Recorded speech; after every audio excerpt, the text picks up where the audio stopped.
up, Lincoln. Come on, it's 6 o'clock. Rise and shine, rise and shine. It's time for Early Break, brought to you by Sand Hills Global, live from Lincoln, America.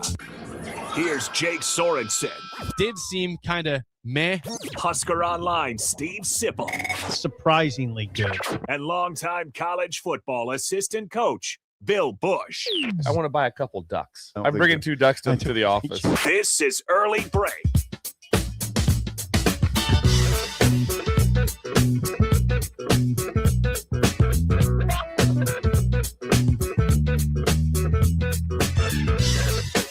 Good morning. Happy Thursday to you. Steve Simple, Jake Sorensen, Bill Busch on Early Break. Today started with Sip trying to show us a dangling tooth. I don't want to see that. Yeah, we had to. Medical issues. Well, it happened 1 minute ago, and I haven't got over the visual of that, which you did not show me, so please don't do that.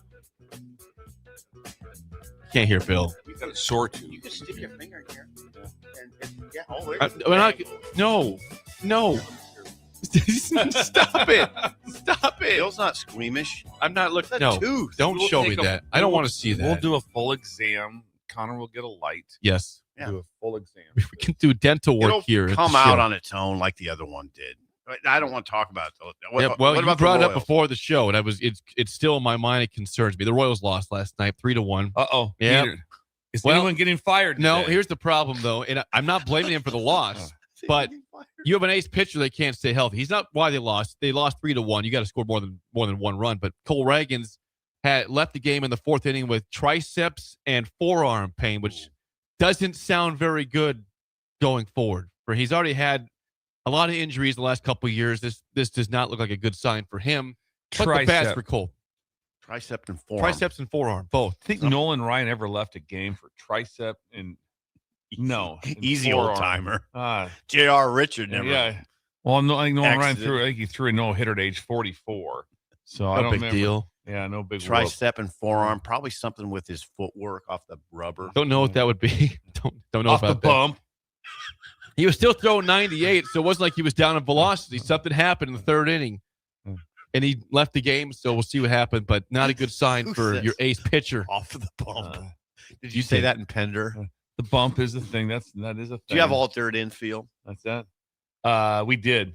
Yes, we did. They don't now. They have a very nice. Do you have a grass? Oh yeah, it was all Really? Wakefield was like the only one who really had it that we played that Yeah. was all grass infield. What position did you play? What's that? I was second baseman. Okay. I was like a vacuum over there, just rangy. I thought you were second base We also. were both second base. Yes, both were. Oh yes. The Royals won 3-1. No, they lost 3-1. Oh, you lost 3-1. Game over. They lost 5-game winning streak over. If they had won last night, they were on top of the division. Now they're a game and a half back. He was on top of the Division. On top of the Jake division. wanted everyone gone. Well, Got the place. They did lose the game. So there's still looking at 1.5 games back of the Guardians, who they'll play today. One more game before the Tigers come to town for the weekend. You want them to win. Yes, I do. I want the Royals to be good. I'm a Royals fan. We carry the Royals on this station. I want them to be positive Steve. and good. Oh, the one thing I could add, Todd Walker I talked about? Yes, Bowling Green, play-by-play. He does haiku on his Twitter. Okay, what did he do Before yesterday? games. No, before games? Before games. I just, Haiku. yeah. Hold on, I'll read you one. One of them 5 was pretty syllables, good. 7 syllables, 5 syllables. Oh my God, I didn't know that. Now hold on. How do you know that off the top of your head? Just something you just don't forget from high school. It's a haiku. Haiku. Hey, wait a second. Did you know that? That 575. No, I didn't know that. I knew what a haiku was. That's something you remember from high school. How? I don't remember. Sure, I don't know why. I'll tell you this right now. I know Mrs. Rouse, incredible English teacher. We did not cover that. There was everybody did haiku. Not Bill. haiku, yes, but not Yeah. 575. No, we never really. I'm But sure that's how she a did. haiku works, I though. don't think I'm that going to was- defend her. I don't. May have. Yeah, I she don't know. definitely taught that. I don't know. Haiku. Pre-game haiku. This one was pretty good. Test the syllables. See if it's right. 575. You tell me. Okay, I'll count them. This is Todd Walker. Okay. He's the play-by-play Bowling voice. Green. Yeah, for Bowling Green That was football. a great article. It leads Husker Online right now. Yeah. The didn't read it. The preview No, I for Bowling Green is the top story in Husker No. Online. God Uh, dang, you put a lot of creamer in there. I kind of overcreamed here on this one. Todd Walker's the I'll do the syllable test. play-by-play voice for not only Bowling Green football but basketball. Okay. This was his last tweet, November 18th. I don't know if this was a basketball or football, but anyway, Maybe football. for the love of all, Yep, that's thing fine. for the love of all things sacred to Ziggyville, gotta beat Akron. 575. Nailed I it. doubt that he screwed up Ziggyville? and went 5-6-4. What in is a Haiku when he- Ziggyville? We gotta look at Ziggyville might be Bowling Green. Some of them aren't that good. He wrote a lot of them. taking shots. Well, I'll bring that up when he comes on air. We Sip read doesn't your like all your haikus, and haikus. some of them are very limited. Some of them are good. Some of them are just very standard. Like Cardinals are prey. Falcons are ace predators. Darwin taught us this. It's the Bowling Green Falcons. Ziggyville is a student-focused, high-energy section and experience at Bowling Green. They call their student section Ziggyville. How about that? There you go. Now we know. Oh, here's a pretty Bowling good one. Green. Pre-game haiku. You made this moment. Make it a celebration. Deep fry the Red Hawks. That's pretty good. Took care of business and made next week a huge game. Focus on Friday. He does haiku. Those aren't like they're okay. Would you ever consider stealing that idea and you being haiku Steve? Pre-game haiku. Post-game haiku would be great too. Wrap it up very quickly with a haiku. Oh, from the game. there's a picture of Dorian Pringle. That's a name you remember. Yeah, He yeah, did big mention- running back. Might be the first pick In of the dra- 7th round. round. Dorian Pringle's their linebacker who's their dude. He's pretty good. I'm going to read one more. Who's the running back? That is Austin Dendy. Okay. That's right. Dendy. You love Tendy. Big fan of him. Big back. You think he could beat us all by himself? He's 6'1", 225. Right now, you have him going for like 230. You haven't beaten the Huskers Yes. all by himself Yes. with all new offensive linemen for Bowling Yeah, Green. but the little word on that offensive line of Bowling Green, Okay. they're all, like Bill understands that you would too. They did not start last year, but they were all guys that were getting reps, kind of waiting in the wings guys. So it's not like, they got some guys. They feel good about their line. They feel good about Dendy. When are you doing the update on Ohio U? I would read That's that. the first game. We got Yeah, to. why It's do we have already know done. about Robin did that. Robin one. did that. Robin did that. And if you'd like to read it, I'd like to I don't read have that. that kind of money. I don't have that on 3. yeah, some of these haikus are not that great, but I do appreciate that he writes haiku. Todd Walker. Thank you. Bowling Green, play-by-play man. He is, and he's good. And he knew that team. He knows the team exceptionally well. And I'm trying to line up an interview with Eddie George. That would be That- awesome. There's Please, some interest. Now there. we get a. Now we have some interest. Okay. What's the likelihood of that happening? Well, here's what happens. Did you Jake take- would did you- understand this. Did you reach out to him or the SID? I was reaching out to an SID, never heard back. Mm. Reached out No Friday surprise. of last week. No word, nothing. I emailed and I texted, and then I finally got a text yesterday said I'm no longer at Bowling Green. The SID? Yeah. So now I went to the next SID and I haven't heard back, but that was yesterday, like at 6:00. Okay. I wish you would have FaceTimed him. I would like to see you FaceTime him. Hi, it's Steve. Hold it. What's the background there? That looks like Eastern Michigan. Would you ever pick up a FaceTime of someone or number you didn't recognize? Absolutely not. No. Or no, would you? No. No chance. No chance. No chance. Who's FaceTiming me? Yeah. I think I got spammed. I got spammed from an LA number that said it said you're not. Why are you not picking up the phone? Did you block me? That has to be spam, right? Because you would say, how would I block you if the text went through? Right? Yes. So it sounds like spam, right? Sounds like something. Some Or shenanigans sometimes there. You've got a lot of dating history too, so there's some things. Could be. Forget a number out there. Yeah. Why did you block me? Or you're not picking up the call? I'm like, okay, I'm not doing this one. That seems like a spam, right? Sounds like spam to me, or somebody with bad intentions, maybe. You're probably good to not pick up that phone. Well, or it's not a respond. phone. Yeah. I didn't call. I didn't Text back. Yeah, that's good. You're fine with that. 213 number. You're by fine the way. with that. No we worries know there. we talk about Mossman with Lawyer of the Stars last night. Is that Steve With Moss? Steve Moss, Lawyer of the Stars.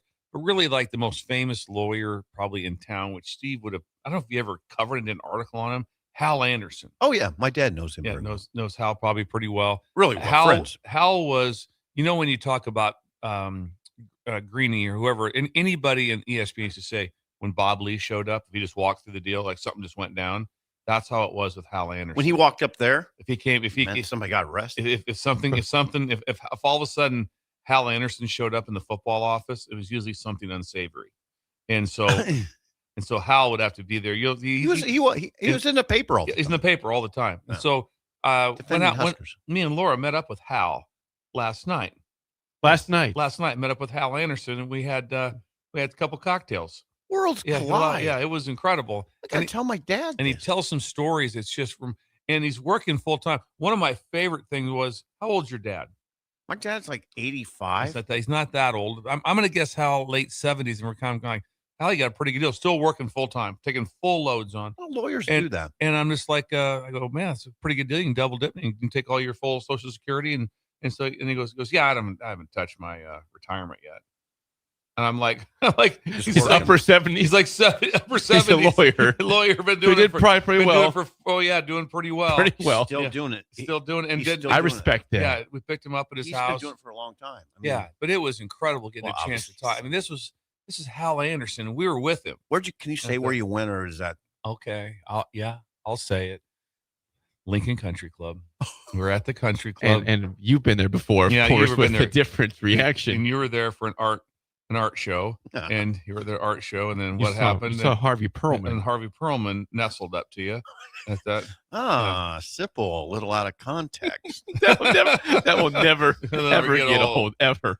Hal Anderson. So what you got? Like, where do you go? There was, I think it was like the 19th something. The whole 19th hole. Yes. There you go. Yeah, something. The 19th hole. So it's a good spot. There.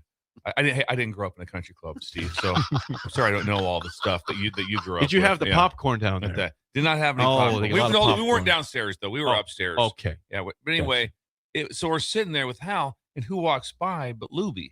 Luby walks by. That's Steve Martin, and he is in the order of quarterbacks. It goes Brad Novotny, Jeff Martin, his brother, Steve Martin. Then it went Bob McCuistion, Kip Moeller, Bill Busch. Is this at Pender? Yeah, at Pender. Shout out. Yeah. Wait a second, Bender. Pender, not a bender. It wasn't a bender. We weren't on a bender. We were at a cocktail last night. You got to do that a little slower. It went from early 70s. Went Novotny, Brad Novotny, Jeff Martin, Steve Martin, Bob McCuistion, Kip Moeller, Bill Busch.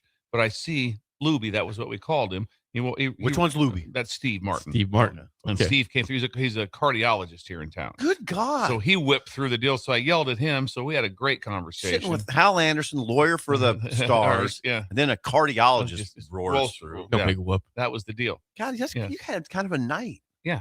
What'd you have? Then Amy and Vic were there also. Amy and Vic were there. Amy. What's that? Well, I think Amy still goes, I believe, by Martinez. So I don't know if she's changed her name yet to and so anyways. So there was social. If I wanted to say last names, I would have done that. You were being social. Yes, being social. Did you have a brandy old fashioned or not, Bill? Had an old fashioned, just went bourbon. Did not do brandy. Yeah, did not. Just went straight regular. Yes. What do you guys counsel me? You've helped me a lot. When I order old fashions and they say, well, what kind of bourbon do you want? A lot of times I'll just give them a standard one, like a Bullet or a Maker's Mark. Or a lot of times Hold on, talk slower. Bullet or Maker's Mark. Or a lot of times I'll just say house. I don't care. Okay, that's what I often say. It's fine. What do you got? Just say house. Just house bourbon's fine. They're not going to give you a bad bourbon. Yeah, you're not going to get 10 high or something, which is incredible. Okay, but I can just say house. You got Maker's. If I want to sound good, yeah, Maker's Mark. Yeah. Yep, there we go. Just like that. You got Bullet. You like the dog. Buffalo Trace is a bad random thing to throw out. Nope. That's kind of your mid-range that everyone knows. The ones that we said right there, everyone knows. Buffalo Trace. Yeah, say that. Buffalo just be your Trace. Standard, and you're always, we don't have it. And it's just whatever house. Say it like that. That's the proper reaction right there. That's with Hal. How late were you guys out? A little later than expected. Yeah, it went a little. So longer. Hal's a conversationalist. Yeah, and we had a lot of good people there, so a lot of good things to talk about. So that was fun. It's fun to ask to be around. It was like I was at the adult table, and it was really weird. Like that, because you're with that, because It's usually with Amy me and Jake. yeah. Well, Amy and Vic, they're both attorneys also. Yeah. And now, so when you're with all these people cardiologists, that are so much smarter, and they're just like going. I mean, I wouldn't give attorneys that much credit. If I doubled, just take a shot right at your dad. Yep. Yeah, and Marty and Adam. Yeah. But if I doubled my ACT, everyone in the room were still ahead of that. If I doubled, don't do this. You're really smart. Don't use the ACT. No, you've pulled some things on this show. That's true. Like, okay, that's true. Bill does this thing where he acts like he's not very smart, but then he can pulls this out of nowhere. Yeah. Wow. How'd you get great that? night? That sounds fun. 19th hole. Was there a lot of people there? Yeah, how many people were there? The golf course is not open yet. It opens up in June, I believe. Yeah, they're saying late May to early June, and then the non-members can get invited to play maybe in July, possibly. I mean, is it like a pub? Is that what this is? No, it's not a pub. I was in whatever that one was. They have a bar dining area. Yes, this was also another bar just down the hallway in between the main dining area and it's sweet though. The bar there is super sweet. Yes, it is. Staffed and everything. Staffed. Yes, we didn't. Was not getting your own drinks. Was not serve yourself. I didn't leave a card when I left. Old fashioned. Hey, here we had 2 bottles of wine and an old fashioned. And what do we owe you? Grabbed it myself. Yeah, just grabbed it myself. Wednesday night, the golf course closed. But I suppose people are getting there. They're itching to play that thing. Oh, I can't. It goes for about a year. And what is they did some renovations to the golf course. They tore the whole thing. They put some new bunkers in. They put up some water, a stream in there at the pond. I got to start reading the paper. There's just a lot going on I don't know about. Yeah, I didn't know about the stream. There's a stream going through several of the holes now, which did not exist before. I wonder if Lauren Swigert has one of his sets of clubs out there that just stay out there because he's got a set everywhere. And I guess does he play out there? Oh yeah. Swigert's a member. He's one of his memberships. Yeah, he's got numerous. I'd like to know which one he goes to most because if you're wait a second, he's got numerous. He's got multiple. I believe 3 in town. Yes, numerous. Oh, Lauren's done very well for himself. Well, he just bought a beach house in North Carolina. Where Bill's clubs are now headed there. That's where my clubs will be. My summer loner clubs will be down I there. feel bad for you, Bill. Yeah. They went North Carolina. Yeah. I know they got nice. Probably by Belichick, probably. Really nice beaches. Connor's with us, by the way. He is here. Hello, Connor. Who we have on later? Yes, we've got a guest at 7:30. We got to keep on track here for time. We have Kip Kissinger, longtime college basketball ref, still going, for Nebraska Wesleyan Hall of Famer as well. Kip Kissinger. Do you have a year on that? Well, he's 2010 inductee to the Hall of Fame. 2010 inductee. Last year playing was 1998. As I said, 98. But he's 2010 inductee to the Hall of Fame. A lot younger than us, but he's kind of he's the referee of the stars. I mean, you watch college basketball, he's doing the games. I mean, he's in the middle of you name it, he's the big games, he's got them. You know, what we're interested in is how did he ascend? How does one ascend? Absolutely. How do you get to that position? Are you graded? Is it how do they know who should be ref in the big games? These are the big questions we need to know. Kip, we'll talk to him. Kip, he'll be on. And what is his full-time occupation? What's that? I honestly, I don't know. I wonder where. I believe he's at Unico. I want to say Unico. Unico. I think we can check with him on that. Okay. Yeah. Connor seems to know. Yes. Was I right in that, Connor? Thank you. Yes. Higher up at Unico. That is Idle Chit Chat, sponsored by our friends at 738 Ag. They don't guess. Joey. They game plan using soil Joey's tests, a higher up. yield maps, and field data. They help farmers call the right shots for their ground report today. Kip Kissinger, 738LLC.com. Yeah. Joey's a higher up. He's getting stuff done. But we've had like reverse spring. We're going to go high 90s in March, maybe in February, this morning. And then we're going to drop it way down. 43 right now. 43 degrees. But it's supposed to. The high today is 72. It will get warm. Oh, not real warm though. Sounds beautiful. It looks the next 10 days. I'm seeing the highest high is 84, which is not horrible, and then a lot of 70s. That's pleasant. Is there any rain? I see rain. Maybe next Thursday. We are in just a mess. So today you might have rain. 50% chance. That's all I see in the forecast right now. Oh man, do we need rain? We're still in that. We're in a drought. We need some rain. We're in a bad drought right now. That's some What? Come on, Jake. You got to contribute to idle chit chat. Yeah, Well, Jake, I you said didn't I have watched the anything. Royals last night. So I- you sit I and forgot. watch. I watched a lot of the sit and game. And they watch? lost 3-1, but I was distracted during the game because I had to do some stuff with the pool. We got a new device for the pool to get the leaves out. It's really cool. It's very cool. I felt Steve, it's their own pool. They have their own. hey, pool. the leaf contraption I we was got is distracted. really cool. Really? You hook up a hose to this device and you put it on the bottom of the pool and like you do it manually. It's not like we have a vacuum that Yes. goes. It's a robot vacuum. Every pool has one of those, I believe. But this one you do manually, and it just sucks up the leaves. It's incredible. God, Feels that is very good. powerful. Yeah. Feel very powerful. Good. So have you started to fill the pool yet? The pool is filled. It's ready Is to it? go. Okay, all right. The That's a pool- different. It's a different one. The I've been pool over is- there. I've seen. I've stood on the deck. And and house members came back last night to take off the tape and do some final touch-ups. Leighton and Cade were back over. All done, completed. The deck is awesome. Thank you to those guys. House menders again. Does Leighton live in Omaha or Lincoln? They live in He lives Omaha. in Omaha. I had no idea Leighton was even, and he must. We didn't see him. He bumped in and do that. The number for Leighton again, if you want to Yeah, reach out, is please. This is Please do house that. House menders. Would you Menders. recommend him? oh Jake? my god, they Him were and so Cade. they were so easy to work with. They did a great job. No issues whatsoever. Was there ever a time when Elizabeth came in and No, these they guys are are again. there they go? these guys are Guess they're back professional. from the 9th time, huh? Maybe they could clean up after you. Yeah. You could text or call Leighton at House Menders 402-658-7887. Again, the number Leighton House Menders 402-658-7887. He prefers doing interior and exterior painting, but he can do anything. That's his Can do favorite things anything. to do. But he can do a He lot of wants to stuff. hang some cabinets. He can do it. Could do that. He can do. You name it, he can do it. Interior, exterior painting. There's a lot of that you need on a house. But he can do more than that. That's just Trim. his favorite thing to do. And he can do decks also. He told me this. I guess I'm proud of him doing our job for us, is that he showed his boss at Hewitt, where he works full time, the deck project, and his boss hired him to do their deck, which is way bigger than our deck. They have 2 decks apparently. So he showed his Well, boss it's Kiewit. the work they did with our deck, and he They're got hired to do global a bigger construction. job. How about Jake and Kiwi? Kiewit, Jake and Kiewit. That's who That Leighton's deck, working they make for. our deck look like it's Yeah. tiny. Oh, I'm And Easy. he's got 2 of them. No, He's got easy. 2 decks. False That's what humility. Leighton told me. little false No, humility. it's not. It's humility. But that's what Leighton told me last night.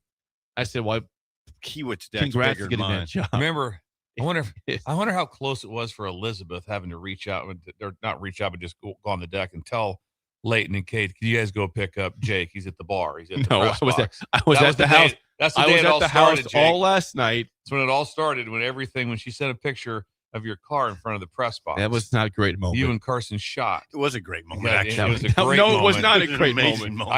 I showed up over at the house and it was icy. He wasn't. Oh man, I didn't think there's any way that marriage That was survived. not a good night. No. What was it like? Well, You he walked went- in. he had- I was over at neighbor Jim's at this Okay, time. you walked in. I walked in and it was just kind of like, I'm finally going like, oh wow, I go, where's Jake? Neighbors.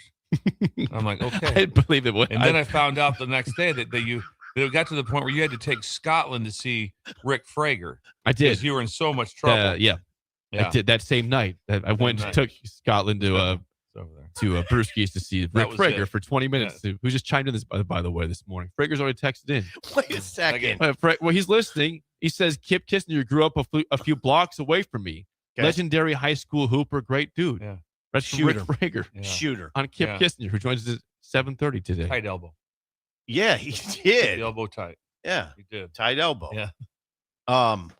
Frager Yes, Rick chimed grew in. up close. And Neighbors where would with this Kip been? Kissinger. I don't know. Connor's on this. I Connor's don't, I listening. don't to know that. where they grew up, but he says a great ball. You're into like That's why he's a Hall of Steve's Famer. going with flexing that I'm media and I know how to ask questions. Like we're not working for 60 minutes. Fairfield. He's a Did Frager reporter. He grow up wants in- to. Yeah. Did Frager grow up in Fairfield? Chime back in. Well, Rick. obviously- I don't know if that's the. It must Yeah. have been. Now we're all Fairfield. confused. Now we're all Creek? confused. I Yeah. didn't know that about Rick Yeah. or Kip, actually. Okay, So I now- think Rick Frager grew up in Fairfield. Chime back in, Rick. I don't know. He didn't say that. Well, where else would he have? I mean, that's where Kip Kissinger grew up. We'll have to check when he chimes back in. Frager and Fairfield. Maybe he lived by him when he after he could got have, out yeah. of Wesley. Maybe he had like another life moved on from high school. Maybe that was what it was. He lived close to him. Chime in, Rick. He's texting. He's at the Bubble's going right Bubble's now. going. Bubble's God, going. Jake gets free access to Frager. To parents. What's that supposed to be? Free access. Free access. It sounds very strange. Yeah. What is that? It's a very odd way to describe it. I mean, there's nobody. He's a friend. There's nobody. He's a friend. Look at him. He's a friend. He's a friend. Sandy Creek High School. Kip is a bit younger than Rick. So, yes, that area. Yeah. Sandy Creek has had some players now. I'll take your word for that. Yeah. I know Kissinger. Yeah. Wow, Frager. So he did grow up there. Yes. Went to Sandy Creek High School. Okay. This will be fun. Kip 7:30. Kissinger is a big And actually, one. he's actually going to come in. He's going to be live streaming in. Not just It'll calling. be video stream. Yes. Video stream. We'll be able to see a face. Now, what was his last game? Yeah. How far did he go in the tournament? Was Kip. that- He didn't do the finals, I don't believe. I thought he was was it the what's that? The Natty. He did the Natty? Yeah. Kip was. I was gonna say you Whoa. messed He me up was so bad, I'm Jake. sorry. I'm like sorry. I'm like he did the Natty. He was at the Natty. And then, Okay, of I'm course, then sorry. Jake counters back. I'm and sorry. And I'm thinking maybe Kip he did, Kissinger's national maybe he did the NIT championship ref. Maybe he did the NIT or something. Maybe he did I'm the sorry, bro. crown. Maybe, My apologies. The Natty. yeah. No big whoop. Yeah. He did the Natty. Wow. Yeah, It's well, not Tim- this will be It's interesting. not him in about an This hour. is going to be interesting. Yeah. And he's a Wesleyan great. Hall of Famer. 2010 inductee. Yeah, have him get a hold of the AD on that Eric Getzfred situation. Well, maybe Kip has thoughts on that too. He'll have Eric thoughts. gets Kip has Poll as a Hall of Famer. You Yes. could get Gets to Fred make tied that in. happen. Yes. Tied in. I saw this yesterday. ESPN did their post-spring ESPN Power Rankings, Yes. and there's one of the rankings that I was just thrown off by. It's not where Nebraska was at number 8, which is I think people would take that right now for Nebraska fans, but they had Ohio State at number 4 That's ridiculous. in the Big Ten behind Indiana, Oregon, and USC. Ohio State is seen by many to be the favorite to win it all this year. They're another. I've seen them number 1 or 2 in different polls for top 25, but ESPN says we like them, but we have them at number 4. That one surprised me yesterday. It should surprise you. I look at things now just a lot like we were talking about that article about Nebraska. Yep. I really do. I look at it going, Clickbait. yeah, I look at it as let's just write this, let's put them forth. Now, could it happen? Because- could it happen? It could happen. That could be. But Of course it They could didn't really have a great reason Yeah. for it. You think I looked it up. They didn't have a great reason to put it. because Ohio State fans will go crazy. If you had USC at 4th, no one's reading it. USC No. fans would not care, would no interest. No. They're going to the beach or whatever. They lost. Ohio State obviously lost a lot on defense. When you lose that many draft True. picks, and what they have 4 in the top 11, is that right? 4 draft picks, top 11. Yes, Yeah. yes, they did. So it's like, okay, correct. No, they're loaded. That's. I mean, you can't say it's wrong. Can't say that yet, but I think it will be wrong. I don't see my. Because when you say Ohio State lost a lot, how about Indiana? They lost the first pick overall. They lost a lot. Okay, Oregon's got their quarterback back, so it makes a little bit of sense. USC, a little stacked up. I'm reading this description though. It doesn't make any sense. This is from Ohio because it says Ohio State being slated at number 4 is quite the surprise as it returns one of the best quarterback receiver duos in the nation in Julian Sayin and Jeremiah Smith. The Buckeyes opened last year with a 12-0 record, lost their last 2 games, the Big Ten Championship and the Cotton Bowl. There's no doubt the program has been thinking of that disappointing end of the season all offseason, making them a clear favorite to win the national title. Why are they Well, 4th yeah, in the polls then? I don't get that. that doesn't add up. That does not add up to a reason why they would be 4th. I have a person who emails me all the time about Ohio State. Okay. His name is Ross. I won't say his last name, but he's Just very over and over. Just, He's very I can show you 4 right here. He's very attuned. He knows he's a big Ohio State fan. go He Bucks. said, when I count up the players on the Ohio State roster for 2026, 50 future NFL guys is the bare minimum. As there's a few I'd like to see a little more from first. So he's saying 50 future NFL guys is the bare minimum. If that's the case, There's no way That's what you're chasing for USC's USC. better than them. There's no way. Now, I guess some people. there's a lot of hype for Jaden Maeva, which I know this show we're not high in. We don't mind him. We don't think he's elite like No, I some don't- think I he's don't in put terms of him in that. Heisman guy. But there's belief that he could take a big leap as to why they're getting so much praise above Ohio State. Next year, he says, Ross, they'll have between 12 and 15 NFL draft picks, no matter what. He says who's Arthur Smith? Arthur Bill? Smith is a OC. longtime OC in the NFL. Used to be the head coach for the Falcons. That's right. I know who he is. I saw him in the spring game. Now that He's not popular in Atlanta. He believes Arthur Smith will be the missing piece, and they'll win another championship this year. I don't like that pick. That doesn't make any sense. Ohio State's not finishing fourth. USC is what does USC have? Maeva. It's Maeva. That's they only list that one name. They list nobody else besides Maeva. How about that game ends in Nebraska here at Memorial Stadium, and it's like I didn't even really know that Maeva was anything more than just a middle, maybe like a solid Mountain West player and a after this one game. Yeah. This is kind of the Ben Sturtz thing. Maybe what him and Lemon when the game was over. Were you mystified? Lemon did nothing. Name a play that either one of them you go that was incredible. No. I mean, Maeva scored on a run. I know, but I mean. That's why that loss is frustrating. I'm pushing back on myself on the middle class, but there's a lot of quarterbacks that may have been in the Mountain West last year that may have been better.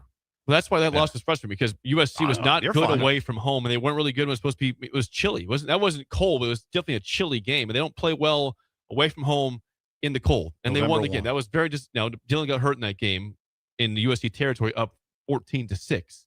Yeah, and it did not work. Early fourth quarter, early fourth. Right. But yeah, I don't know. USC, I don't know. They might be all right. I think Bill's right.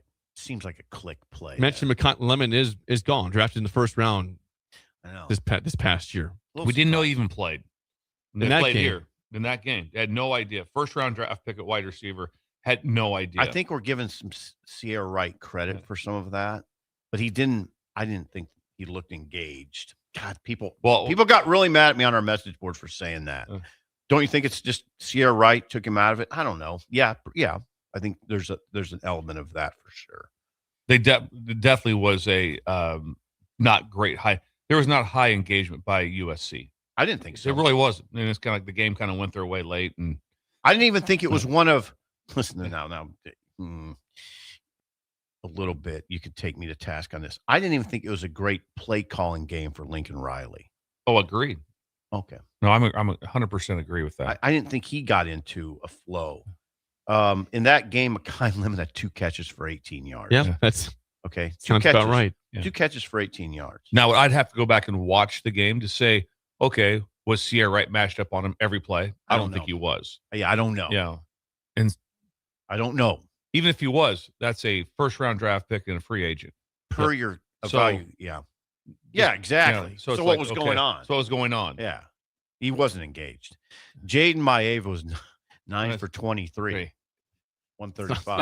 I'll take some heat on that one, but I'm sticking with what I said. He had 9 completions and they won the game. He had a long flea flicker that was big in that game. A huge play that changed the fourth quarter, the tone of that. No TDs, 1 interception. That what was his QBR? 9 for 23. 64. He was not good in that game. Paltry. Yeah. Paltry. And it wasn't they weren't playing against the steel curtain. No. Nebraska's defense was very average last year. They fired their coordinator. Yeah, I know. It's odd, isn't it? It's odd. I mean, Nebraska's been a top 30 defense 3 straight years, but so it's not been a disaster. But you had some of those stats are misleading, though, to me. Like 30th overall in total defense. I guess they're 30th, but I didn't see that all the time. They didn't get stops. I think it occurred to me yesterday that the thing I need to be looking at almost all the time more that I haven't done. I'm 59. Third down defense and third down offense. That's what you need to look at. Thanks, Steve. How often do you sit there and say, third down, this is gigantic? All the time. Yeah. Like every third down. Almost every Get off third the down. field. Yes. Yeah. Unless you know it's like 3rd and 2 and they're on the 39-yard line going in, so it's like 2-down territory. Yeah. That's about the only time. That's true. There is one of the times. 2-down territory. territory. No. Other than that, no. Third down defense, third down offense. ESPN's ranking Indiana number 1. Let's respect the national champs. Thank you, ESPN, for putting them first overall. Lost the first pick in the draft. They did. That's Josh Hoover comes in from TCU. They like him. I like him. We'll see though. I'm not saying I'm not going. Oh, he'll be exactly like Mendoza. No, I'm not doing that. People No. are doing it. I'm not doing it. We'll see on Hoover. Oregon at 2, USC at 3, Ohio State, again, the surprise at 4, Penn State with Matt Campbell at number 5. How do you know? Number 6, Michigan with Kyle Whittingham. 7, Iowa, Nebraska at 8. Number 9, Minnesota. 10, Illinois with a little drop from last year. And then 11 through 18, UCLA, Washington, Northwestern at 13, Wisconsin at 14, Maryland 15, Rutgers 16, Purdue 17, 18, Michigan State. So you play 3 of the bottom 4 teams this year. And per these standings, these rankings, Maryland, Rutgers. Standings. I know, rankings, power rankings. Maryland, Rutgers, and Michigan State. Yeah. I just want you to think about when you Washington. They have Washington number 12. Yeah, the only one I didn't agree with was Washington. No one's putting them that low. Keep in mind, it doesn't matter at all. I mean, it also, really doesn't. No, it does. But also, when you started rattling off teams right there was a lot of non-excitement teams there. When you get past about number 8, and you started reeling those teams off, yeah, it was like, oh wow. I'm going to get back to your SEC claim there, which is you don't when you go through the bottom part of the SEC. Put down the bottom 8 of the bottom 8 of the SEC. Just take the bottom half of the SEC and reel those 8 teams off and see how that sounds compared to the bottom of that group. Sean, where are you? Thank you. Yeah, I mean, Washington is odd, right? I don't get them at 12. Again, it's one person's thought or one. I don't know enough about them on defense, but they return a this really season good maybe a top 25 team. People think they're a top 25, like 25th, not barely in the rankings, but ranked. Yeah, no one sees them at. This is a surprise team. Which goes back to our theory on clicks. This is not a brutal schedule. It's not. You play those teams. They are bottom teams. Yeah, they are. It's not like I think you know what we were wrong on those guys. Michigan State, but damned, they won it all. They won the Big Ten. Yeah, no. What about 6? Michigan State 6th? No, 6 wins. I don't. I guess study the schedule a little bit harder. But I'm saying no. But that bottom half sounds bad. That's like bad ball sounding.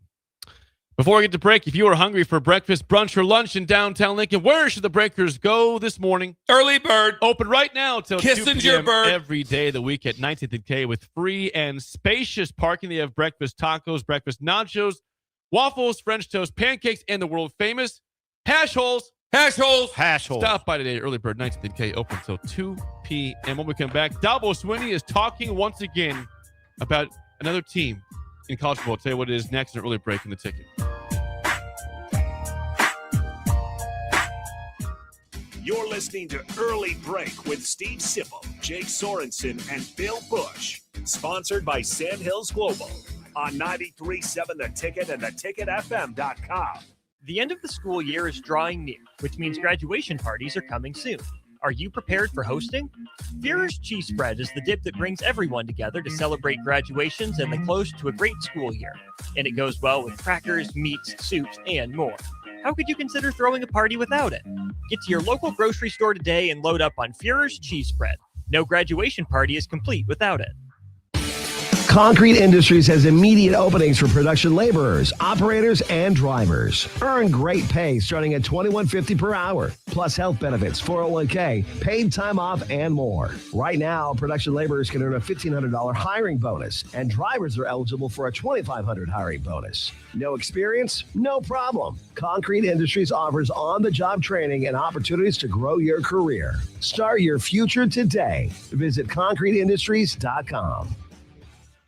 Unearth the secret to long-lasting tires at Tread's Central Tire Pros, a league apart in commitment, service, and expertise. This isn't just about rubber meeting the road, but trust, safety, and surety converging in perfect harmony. This is where expectations are exceeded every time. Make your appointment today at Tread's Central Tire Pros, just south of Cortland on Highway 77, or visit our website to explore our services. Remember, when it comes to tires, choose Tread's Central Tire Pros because we tread differently. This is Jordy Ball for Anderson Ford. For years, Anderson has relied on an exceptional customer experience. But just this once, they're going to rely on a really great pitch. Right now, lease a 2026 Ford F-150 for $197 per month for 36 months. Experience better at Anderson Ford. Stock number 1008753, $199 per month lease for 36 months with approved credit, 7,500 miles per year, 10,250 due at signing. No security deposit required. Tax, title, and license fees extra. Residency restrictions apply. Program subject to change. Must take new retail delivery from Anderson Auto Group by 4/30/26. At Schwezo Construction, safety isn't just a policy, it's a promise. Build with us. Work safe, go home proud. We're hiring skilled craftsmen, laborers, concrete workers, and steel erectors who value quality work and a team that has your back on and off the job site. If you're ready to be part of a company where your safety and success come first, visit Schwezo.com. That's SCHWISOW.com and apply today. Schwezo Construction, 40 years strong and still building the future. Ticket listeners know a dream team when they see one. At Applied Connective, we've been in the game for 20 years and have developed a team of world-class leaders in all things IT. From cybersecurity and Microsoft products to physical security, audio-video, infrastructure, business phone systems, and anything in between. We'll help you leverage technology to become your most secure, efficient, and profitable. Head to our website to check out real reviews and testimonials and sign up for a free tech consultation. We can show you where you might be vulnerable, inefficient, or overspending. It's a game changer, and it's totally free. Claim yours right now at appliedconnective.com. At Planet Fitness, we know how important it is to take care of both your mind and body. That's why now through May 15th, all new members get free massage amenities all month long, so you can reset, recover, and leave feeling stronger than when you came in. Join the club for just $1 down, $15 a month, and get free massage amenities for the month of May. No commitment. Deal ends May 15th. Planet Fitness. We're all strong on this planet. See club for details. In communities like ours, local relationships still matter. At Insight Partners, we believe we are better together. That's why insurance agencies across the Midwest have joined Insight Partners to better serve local customers and communities with all their insurance needs. From personal to commercial or specialty insurance, your local Insight Partners team is here to help protect what matters most. Insight Partners, better together. Learn more at myinspartners.com. Right now in Lincoln, neighbors are facing hunger and homelessness, and they need our help. Your donation to Matt Talbot Kitchen and Outreach for Give to Lincoln Day helps provide nutritious meals, safe shelter, and life-changing support. Your gift goes even further thanks to matching funds from the Lincoln Community Foundation. Working together, we can make our community stronger by ensuring that everyone has access to nutritious food and a safe place to sleep at night. Give to Matt Talbot today or anytime through May 28th at givetolincoln.com. Lincoln is full of great golf courses in a state that is getting national recognition for exceptional golf. Friend Country Club is worth the drive, just 40 minutes from Lincoln and home to one of the state's most respected 9-hole courses. Enjoy their restaurant with popular items like a 14-ounce ribeye, 10-ounce sirloin, or chicken fried steak. Open Thursday through Saturday from 5:30 to 10 p.m. Expand your horizons with a trip to Friend Country Club, just 40 minutes southwest of Lincoln. It's worth a visit. Select Plumbing and Utility has been serving Lincoln and the surrounding area for 14 years, and they're not slowing down. Select Plumbing and Utility handles all your plumbing needs from faucets and water heaters to full renovations, and they can even help with your heating and cooling needs. They're also Lincoln's underground experts, repairing and replacing broken underground water and sewer lines since day one. Contact Select Plumbing and Utility today at 402-560-6197, assuring excellence in every situation, opportunity, and challenge. That's 402-560-6197. This I'm not on drugs. I'm not drunk. is Early Break. Weekday mornings from 6 to 8 on 93.7 The Ticket and theticketfm.com.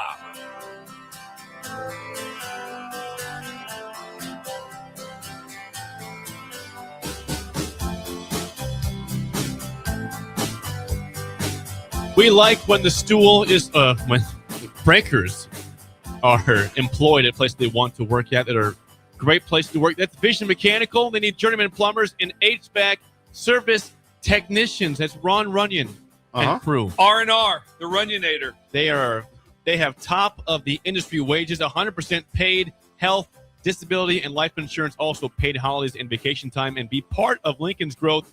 Work on a high-impact commercial project that shape our community. Learn more today and apply at vision-mechanical.net. Vision-mechanical.net. The two people that are seeked out the most for any sort of growth in their own company, for just leadership, it's Sandhills Global, the Peds and Carson, and Ron Runyon.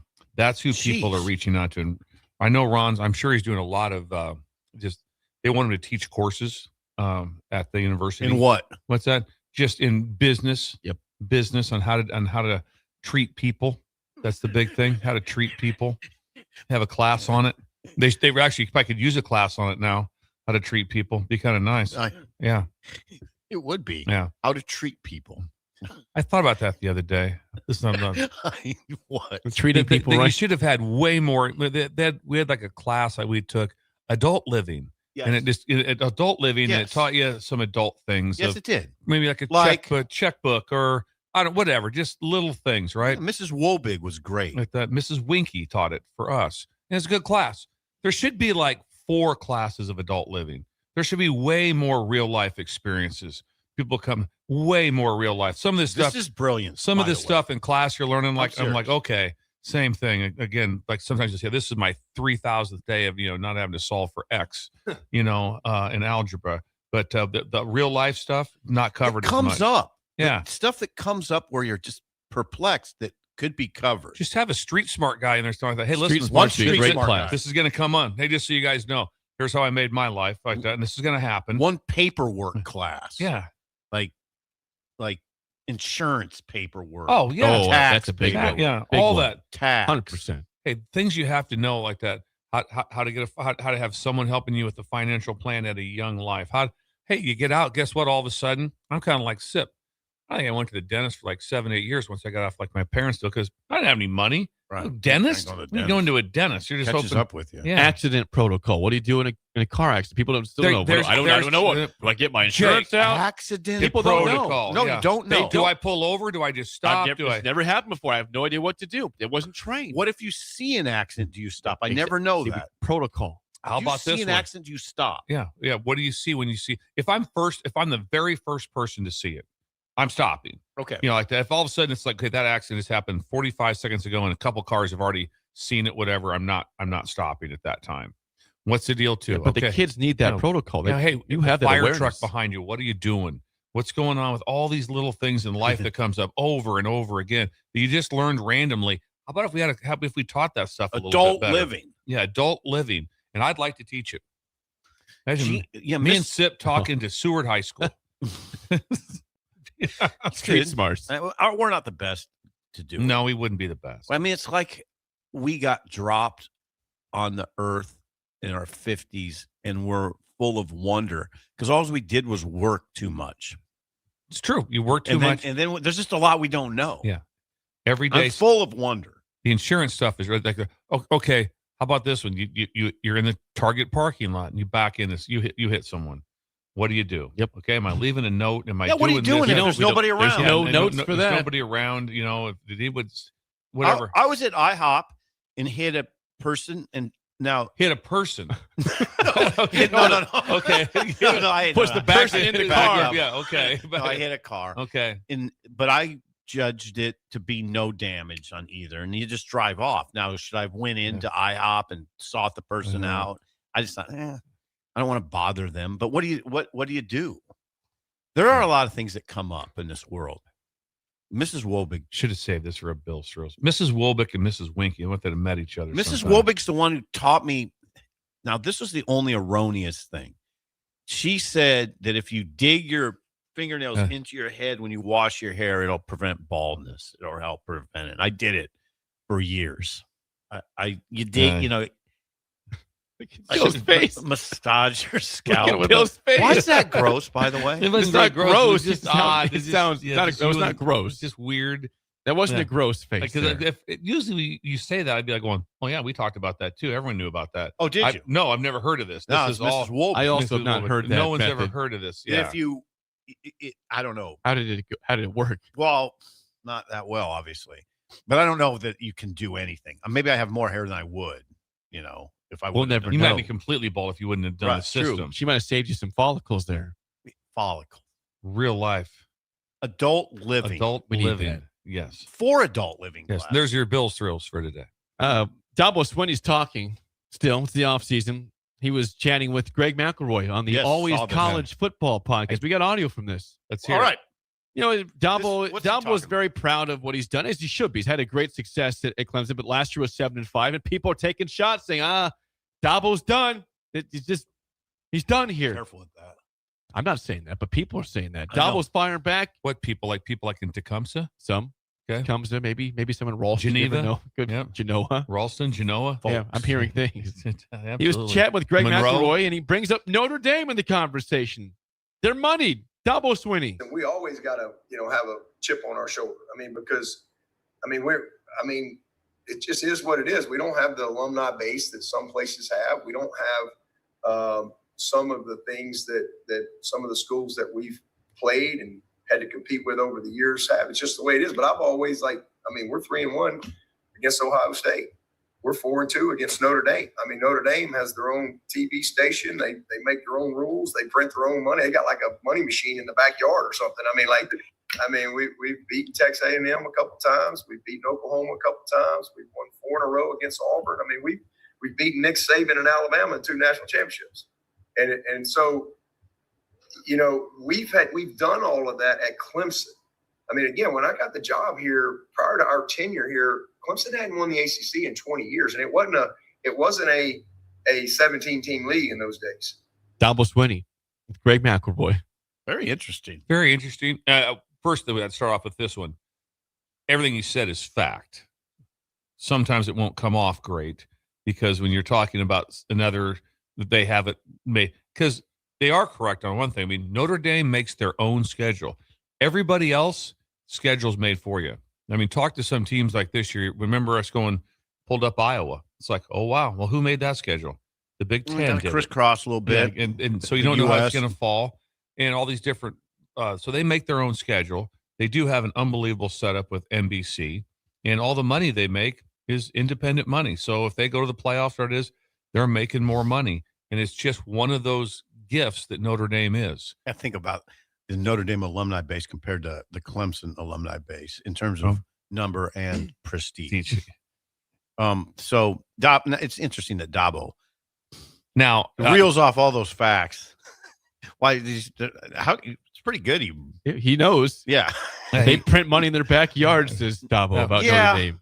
But then the pushback that was pretty standard across the board from reading this, it was like, okay, hang on. You went 7-6. They lost the bowl game to Penn State, and they had 9 draft picks. They went 7-6 and had 9 draft picks. Ooh. Nebraska went 7-6, right? One yes, draft they did. pick. One. Yep. One draft pick. That's right. And so that's where people were going, okay, hang on now. I agree that you're in you had a little bit of a situation, but you had you had 9 draft picks, and then going into the season, you thought you had a first-round quarterback. Yep. Cade Klubnik. He was looked at as being a top 10 pick. Yep, he was. And so that's the part where he's taking all the bullets. The bullets are coming at him for going, hang on now. What you're saying is not wrong, but how do you go 7-6 with 9 draft picks in the ACC? He doesn't seem to like bullets, Dabo. But he has this prepared, this is what I've done, which is all right, I guess. That was pretty impressive what he's done, by the way. Yeah, it is. Who was the guy? Tyler. Well, Tyler from Spartanburg. That was an all-time. That was one of those. Great. That was one of those you just will remember it Kind forever. of lost it for a second. Yeah, it was like a Wednesday night calling show, awesome. right? And all of a sudden, Tyler from Spartanburg got after him a little bit, and then it went. We have to find that over the break. That's worth listening to at least a couple sentences on. Yeah, Andy Axel. You got that one pulled up for you. We'll play that anytime you want. Yeah, so when we come back, Rick Heyman's Song of the Day next on Early Break in the Ticket. You're listening to Early Break with Steve Sipple, Jake Sorensen, and Bill Busch. Sponsored by Sandhills Global on 93.7 The Ticket and theticketfm.com. Sometimes good people make mistakes. When you find yourself in need of an attorney, call Liberty Law Group. The attorneys at Liberty Law Group will defend you in court and protect your freedom to get you the best possible outcome and the justice you deserve. Trust your freedom to Liberty Law Group. The best criminal attorneys in Nebraska and Iowa. Call them today at 877-404-5238. That's 877-404-5238. Or check them out online at libertylawgroup.com. In communities like ours, local relationships still matter. At Insight Partners, we believe we are better together. That's why insurance agencies across the Midwest have joined Insight Partners to better serve local customers and communities with all their insurance needs. From personal to commercial or specialty insurance, your local Insight Partners team is here to help protect what matters most. Insight Partners, better together. Learn more at myinspartners.com. Ticket listeners know a dream team when they see one. At Applied Connective, we've been in the game for 20 years and have developed a team of world-class leaders in all things IT. From cybersecurity and Microsoft products to physical security, audio-video, infrastructure, business phone systems, and anything in between. We'll help you leverage technology to become your most secure, efficient, and profitable. Head to our website to check out real reviews and testimonials and sign up for a free tech consultation. We can show you where you might be vulnerable, inefficient, or overspending. It's a game changer, and it's totally free. Claim yours right now at appliedconnective.com. Lincoln is full of great golf courses in a state that is getting national recognition for exceptional golf. Friend Country Club is worth the drive, just 40 minutes from Lincoln and home to one of the state's most respected 9-hole courses. Enjoy their restaurant with popular items like a 14-ounce ribeye, 10-ounce sirloin, or chicken fried steak. Open Thursday through Saturday from 5:30 to 10 p.m. Expand your horizons with a trip to Friend Country Club, just 40 minutes southwest of Lincoln. It's worth a visit. Love local wine, craft beer, cider, or spirits, or looking for a great non-alcoholic option? Then raise a glass at SIP Nebraska's 13th Anniversary Spring Festival, May 8th and 9th at Mahoney State Park. There's truly something for everyone with unlimited tastings, live music, great food, and unique experiences like skydiving demos, buzzed bingo, goat yoga, and fun lawn games. Plus, explore local artisans and take your favorites home. Make a weekend of it. Lodging is available right at the park. Grab your ticket package now at sipnebraska.com. Keep summer green with Judson Bylene and Judson Irrigation. More than 40 years ago, Judson Irrigation started taking in orphans. Lawn sprinkler systems installed by a quickie, cheapy summer job, install 'em and forget 'em outfit long forgotten. Call Judson Irrigation. They'll never forget you. Keep summer green. Call Judson Irrigation 402-420-6277 or judsonirrigation.com. When something breaks, you want someone you can trust to fix it right. Empire Repair is now open in Waverly and ready to serve our community with reliable auto repair and maintenance. From routine service to bigger repairs, our team is here to keep you on the road. Stop by Empire Repair in Waverly or call 402-786-2224 to schedule your service today. Empire Repair, proud to serve Waverly. Attention Lincoln riders, mark your calendars and get your gear ready. This is the weekend you've been waiting for. The official Honda factory demo truck is rolling into Nebraska for a massive 2-day event. This Friday and Saturday, May 8th and 9th from 10 a.m. to 5 p.m. daily, the big red Honda Semi will be at Rod's Power Sports in Southwest Lincoln, unloading a fleet of 22 brand new 2026 motorcycles. Experience the legendary Gold Wing, the adventure-ready Transalp, or the high-performance CBR sport bikes. They're all here and ready for you to ride. Bring your gear and your motorcycle endorsement because these test rides are free. Plus, just for completing a ride, Honda is handing out $250 in Demo Bucks coupons. You can use those savings toward any new, unregistered Honda two-wheeled motorcycle anytime within the next 30 days. At Rod's, it's a party for the whole family. We'll have free refreshments all weekend long with fresh brats served on Saturday. Saturday is also Family Day. Bring the kids out for fun games and activities while you check out the new lineup. Rod's Power Sports, 1030 South Taylor Road, your only Level 5 Honda powerhouse in Nebraska. For your safety, read the owner's manual and always wear a helmet and eye protection. Honda motorcycles are for riders 16 years and older. At Schwezo Construction, safety isn't just a policy, it's a promise. Build with us. Work safe, go home proud. We're hiring skilled craftsmen, laborers, concrete workers, and steel erectors who value quality work and a team that has your back, on and off the job site. If you're ready to be part of a company where your safety and success come first, visit Schwezo.com. That's SCHWISOW.com and apply today. Schwezo Construction, 40 years strong and still building the future. Things that impair you come in many different shapes and sizes. Some are the shape of beer and liquor bottles. Others look like cigarettes but aren't cigarettes at all. These are the things we know impair us, the things our parents warned us about. What we're not always aware of is our new prescription or the over-the-counter medicine we picked up just for allergies or a bad cold. See, it doesn't just matter how much of a substance you take. If you are impaired, driving is deceptively dangerous. Don't drive impaired. Paid for by the NDOT Highway Safety Office. This is Lincoln's home for sports talk on the FM dial. Also online at theticketfm.com. On the internet. KNTK FM Firth, 93.7 The Ticket. Move over, Jake. I'm moving. Jeez. Thursdays are reserved for a man with a wider range of music knowledge than Jake could ever dream of. This is the golden era. You would hear this on any radio station. You know, it wasn't like it is now. Okay. You know, you got country, you got R&B, you got pop, you got rap, you got rock. They didn't have that then. You heard everything. A man who knows a good song when he hears it, just as much as a good diamond when he sees it. You get a diamond! Yes, I do get a diamond. I get a diamond, and that makes me happy. It's time for Rick Heyman's Song of the Day, sponsored by Sartor Heyman Jewelers, on Early Break on 93.7 The Ticket.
Once again, your song today sounds like it's early 90s, but that's 2024. I Never Lie. Zach Top. 464-5685. 1 is bad, 10 is good. Text your rating on Rick Heyman, Sartor Heyman Jewelers Song of the Day. Not ZZ Top. Zach Top. just one Z. Just one Z. Far from ZZ. Yeah, Z Top is what we're talking about.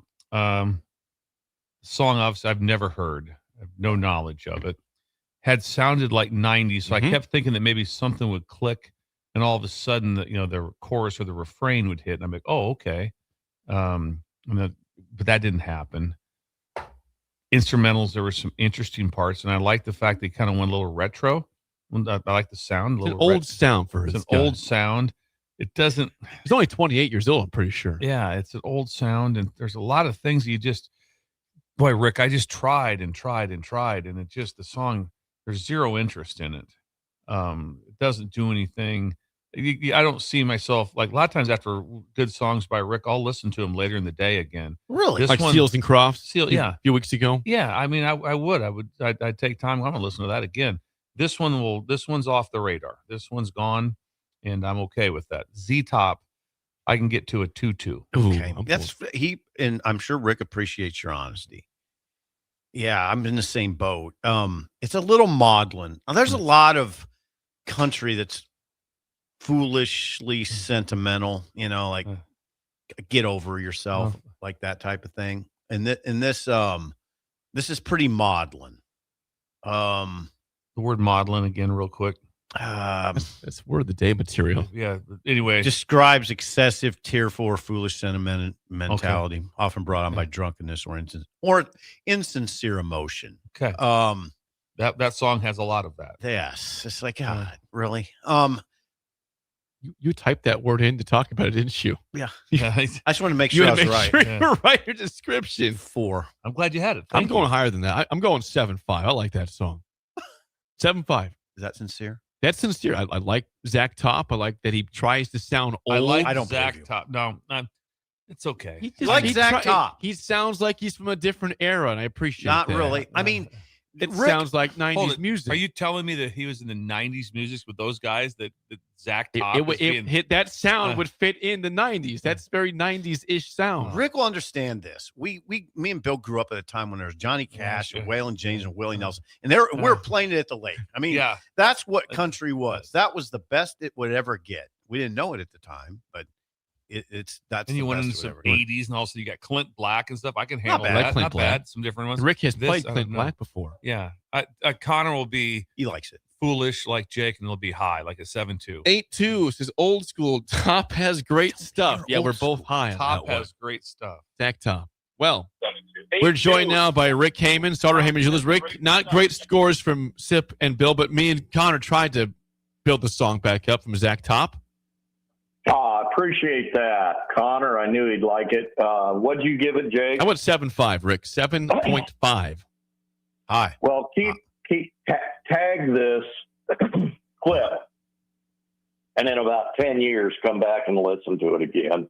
Okay. Because Zach Top is going to be one of the biggest country stars ever. Ever. Big take, Rick. Ever. That's a big take. He's going to be there. He's just brilliant kid. And we're in La-di-da. I sent Sip a video of Marty's place over there in La-di-da and Weewa. And that's what it's like. And this is what we listen to. And you'd hear that song anywhere down there. I'm back here, by the way, guys. I'm not in La-di-da. You're back in Nebraska. Welcome back. At Welcome the lake back. house. At the lake house. Welcome back. I'm back here. Yeah, it's great. It's 40 degrees. Anyway, It's 44 this morning. Yeah. a lot of work. I'm not used to working so hard, but yeah. Oh, and hey, by the way, Vision Mechanical, you had an ad, and you guys were talking about Ron. Sam Bakke, my brother-in-law, is one of the hot shots, big honchos over there. That's a great company. You He's want a to go work for honcho. somebody good, guys? Those guys, they're the top. So that's a good thing. And by the way, you had mentioned Seals and Crofts. I did. Keith Urban has a cover right now, Summer Breeze. Can't be as good as Seals and I Crofts, won't though. listen No- to that. No chance. I mean, it's there's as good no as Seals chance and I'm going to Crofts. call into the radio station That's anywhere. dangerous. I'd like to get It's- Summer Breeze. You're turning that station. by Dangerous. yeah. It's dangerous. But that's kind of a tip of the hat to how great it was. Yep. And his version is good. It's very, very similar to Seals I and just Crofts. want to go back on that, Rick, real quick. A couple weeks ago, headsets on, Summer Breeze came on, and I melted. It was unbelievable. What'd you go? You went 10, didn't you, that day? I might High have. nines. High It was- nines yeah, at the worst. Zach Top's not getting that. No, He tried, no, though. he's not. Okay, so let's talk about Zach real quick, and then we'll talk about Starter Heyman. Zach is from Washington State. I first discovered him on shorts, on YouTube shorts, and he made his bones on TikTok. That's how he got started. But, however, by the way, his full name, now think about this, his full name is Zach Dirk Top. 3 one-syllable names. You were talking about haikus earlier. Yeah. Zach Dirk Top. Dirk.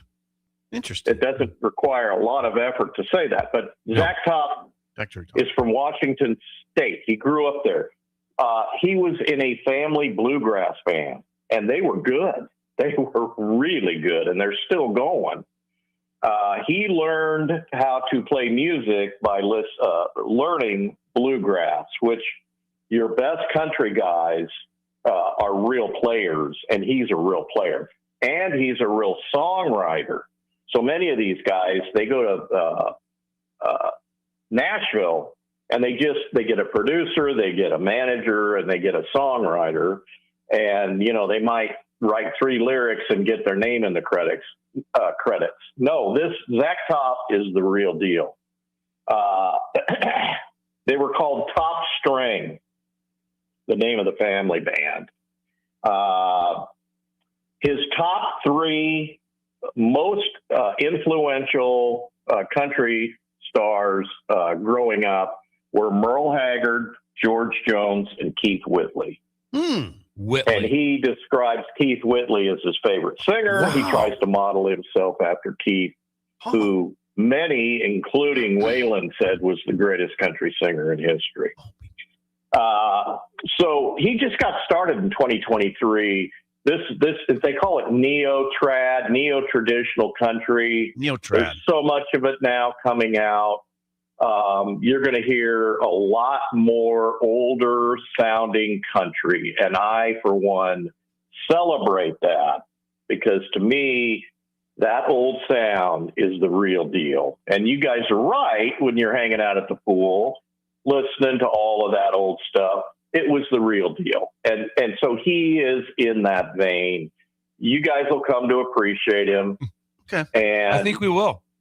I think you'll really enjoy him. Give it another try, this song. Listen to it 2 or 3 times, and then listen to some of his other things. He's got, Tan Lines and... It's a good song. Beer something. I played that song before.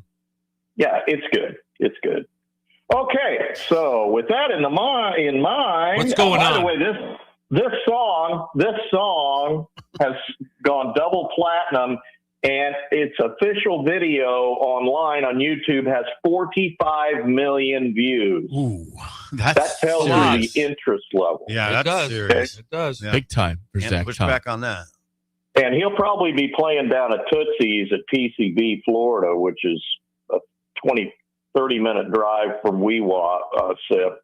Tootsie's is the famous Weewa. Nashville bar. They just opened their new one on May 1st on the beach. They had Jamie Johnson and Luke Bryan and a bunch of guys the first night, couple nights. It seats 1,000 people, and it's right on the beach. Tootsie's from Nashville. Wow. Kid Rock owns half of that bar. Okay. Stop the Sippers and the coach. Hey, Sips first. Sip. Zach Top, well, you already blew it. Zach Top is 25, 28, or 32. He's 28. He's 28.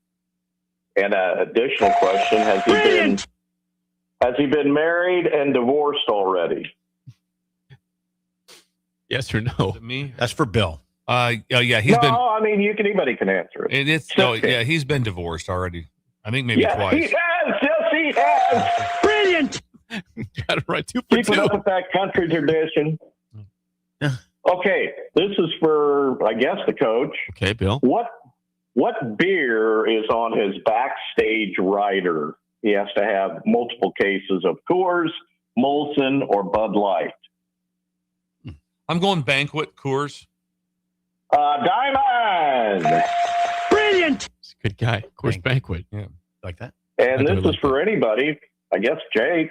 Zach has been nominated for the following number of Grammys, CMAs, and Academy Awards of Country: 7, 13, or 16.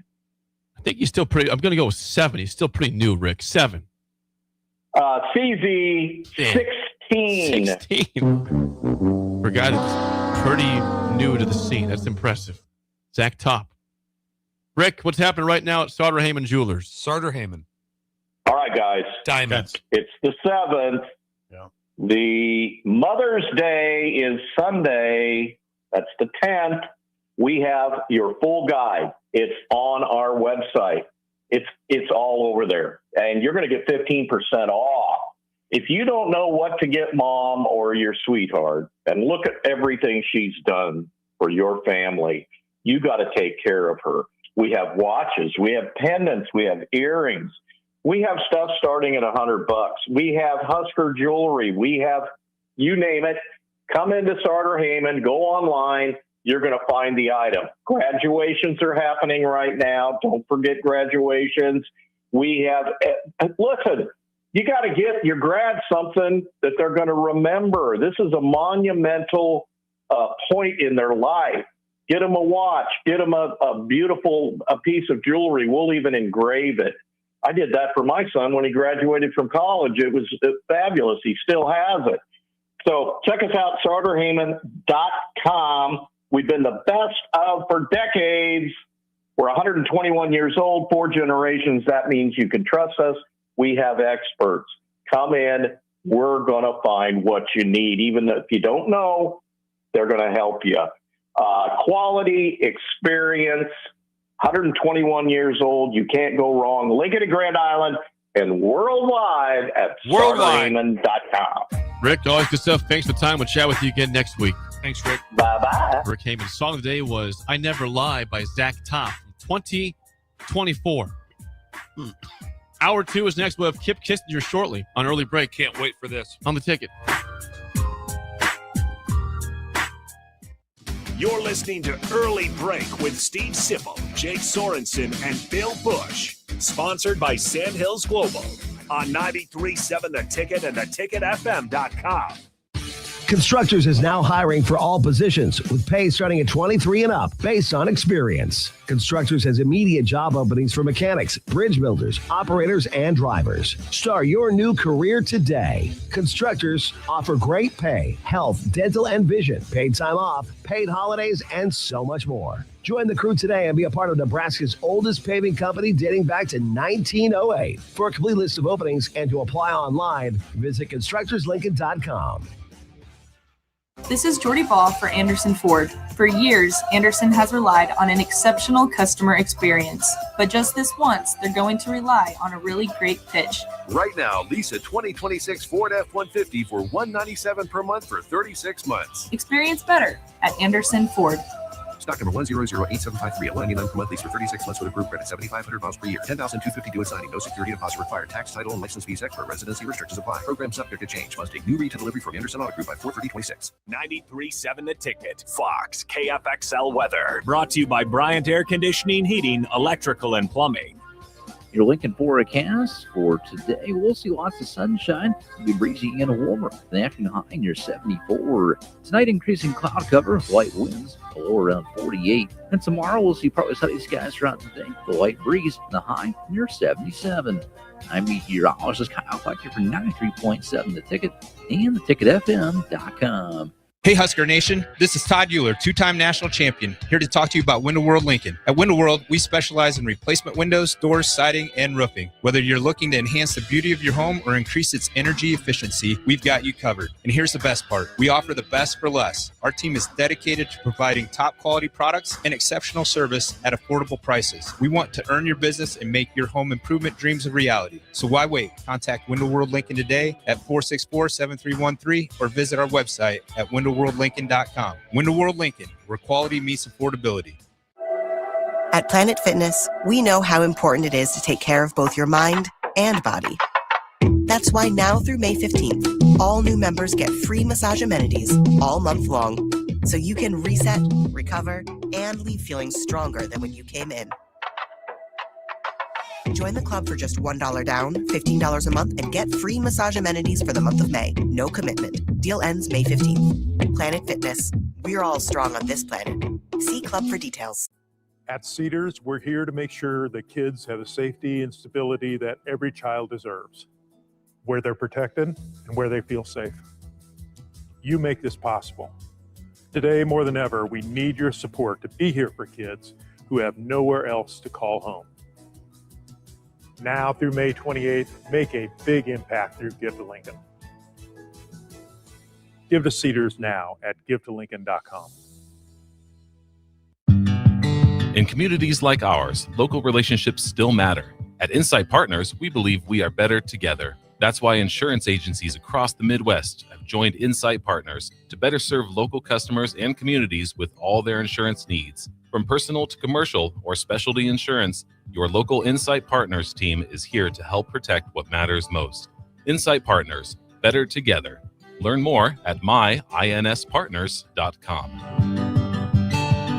Love local wine, craft beer, cider, or spirits, or looking for a great non-alcoholic option? Then raise a glass at SIP Nebraska's 13th Anniversary Spring Festival, May 8th and 9th at Mahoney State Park. There's truly something for everyone with unlimited tastings, live music, great food, and unique experiences like skydiving demos, buzzed bingo, goat yoga, and fun lawn games. Plus, explore local artisans and take your favorites home. Make a weekend of it. Lodging is available right at the park. Grab your ticket package now at sipnebraska.com. Looking for something fun tonight? Axe throwing, local beer, and great vibes are waiting at Arbor Axe House. From casual nights out to celebrations and team events, it all starts here. Reserve a lane today at arboraxe.com. Arbor Axe House at the corner of N Street and Antelope Valley. Hi, Sean Callahan here for Koppel Chevrolet GMC. And wow, what a great spring it has been here. We've had record sales happening at Koppel. And to show our appreciation, Koppel is giving out employee pricing on select new models. Yes, you heard that right. Employee pricing is happening right now at Koppel on select new models. So please stop on in the store and see the team or check us out online at koppelcars.com. You'll be glad you did. Some rebates to dealer. If you're seeking a career with a growing company, Gaina Trucking and Excavating is hiring and looking for additions to their team. Gaina Trucking has a strong team culture, competitive pay, 401ks, and benefits like health, dental, and vision. Drivers are guaranteed 40 hours per week, even in the winter months, and are home every night. Start your career today at Gaina Trucking and Excavating. Apply today at GainaTrucking.com. Right now in Lincoln, neighbors are facing hunger and homelessness, and they need our help. Your donation to Matt Talbot Kitchen and Outreach for Give to Lincoln Day helps provide nutritious meals, safe shelter, and life-changing support. Your gift goes even further thanks to matching funds from the Lincoln Community Foundation. Working together, we can make our community stronger by ensuring that everyone has access to nutritious food and a safe place to sleep at night. Give to Matt Talbot today or anytime through May 28th at givetolincoln.com.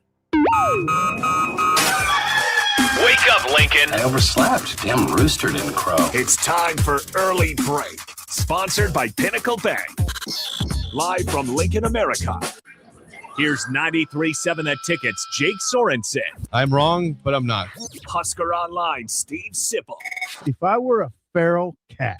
And longtime college football assistant coach, Bill Busch. You get one team. Mine's the Houston Oilers. I'm not the Texans, and I'm not the Titans. So I'm out. This is Early Break.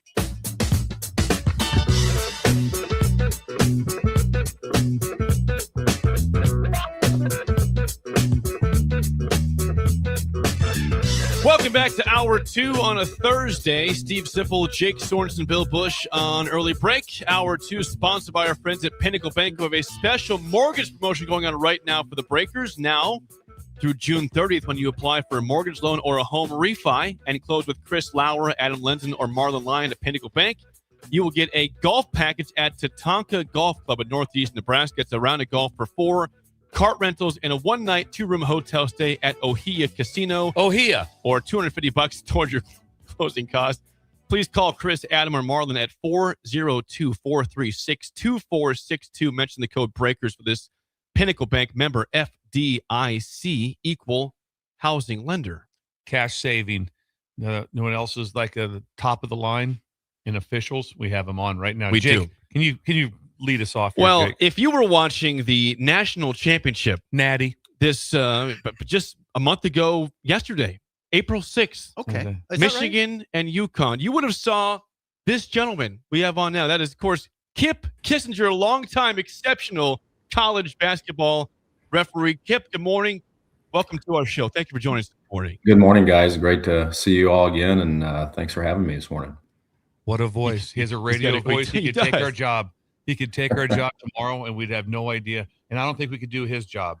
I highly doubt that. If the three of us had to do the national championship game, there probably would have been some comments afterwards on the calls that were made. Don't sell yourself short. Yeah, believe in yourself, Bill. Kip is a fellow Plainsman. Hall of Famer. Hall of Famer, established Plainsman, Hall of Famer, state champion, national champion, Sandy Creek. Thank you for what he's done to the state of Nebraska. Yes, very accomplished. Now, we have to ask you, Kip, you were, again, at the national championship. We'll get to your story, how do you get there, but what is it like to referee at the pinnacle of the sport? The season ends there, and you're part of it. What's that like, Kip?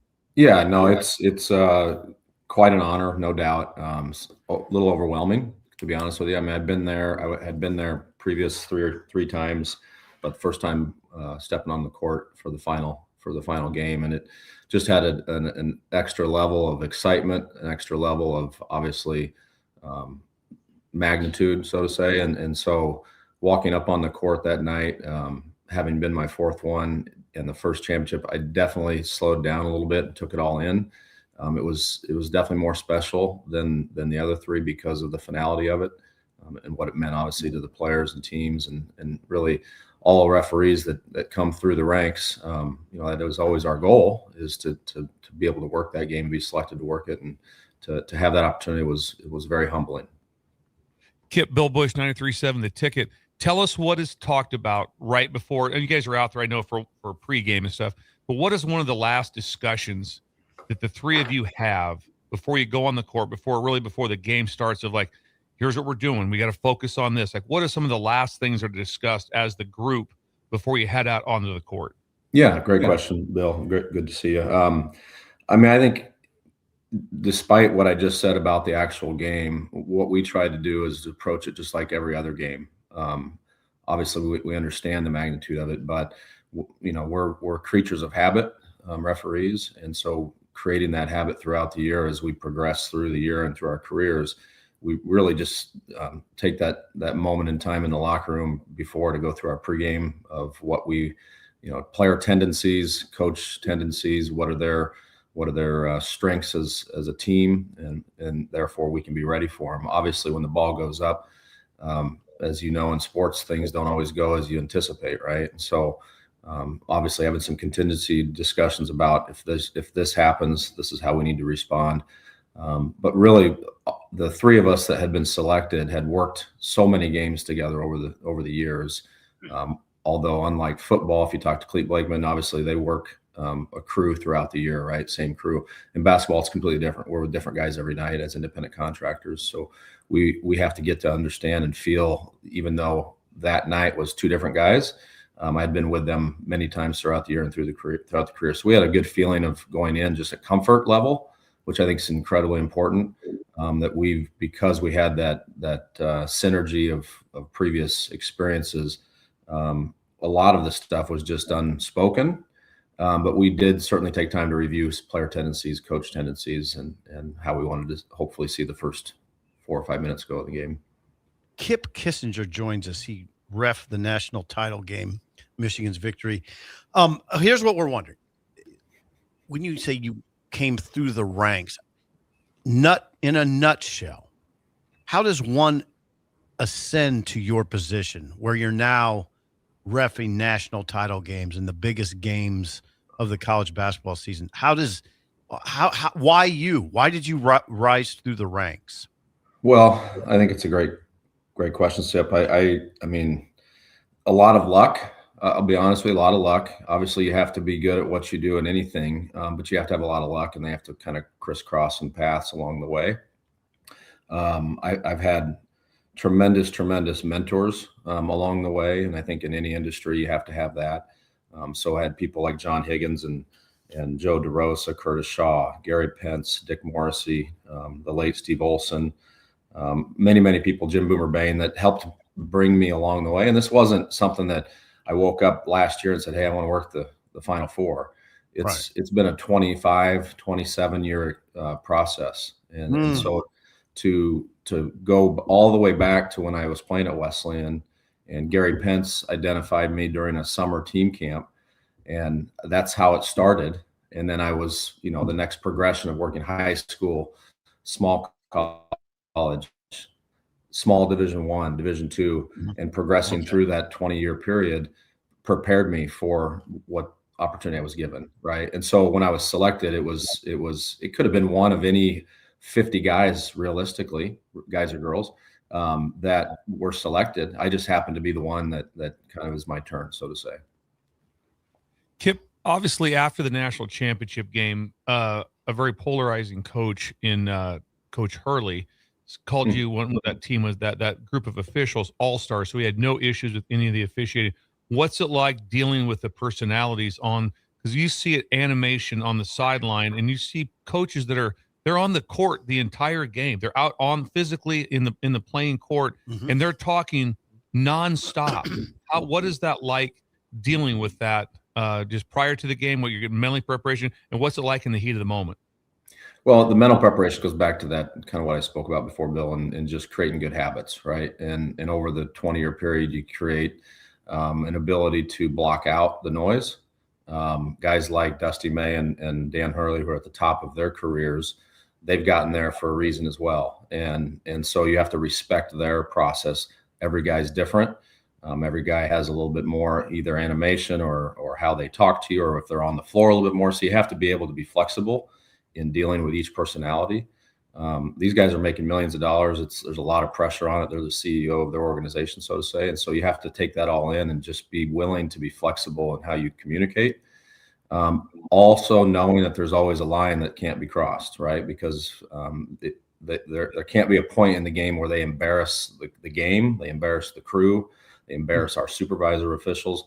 That's really where the line is with a lot of us. But a lot of us try to make it fun. We communicate. We develop those relationships with those coaches because it's very, very important. If they don't have trust in the guys that are on the court, that is a big part of being selected. Is you have to be able to be in a pool of referees that all these top coaches, in essence, have comfort levels with, right?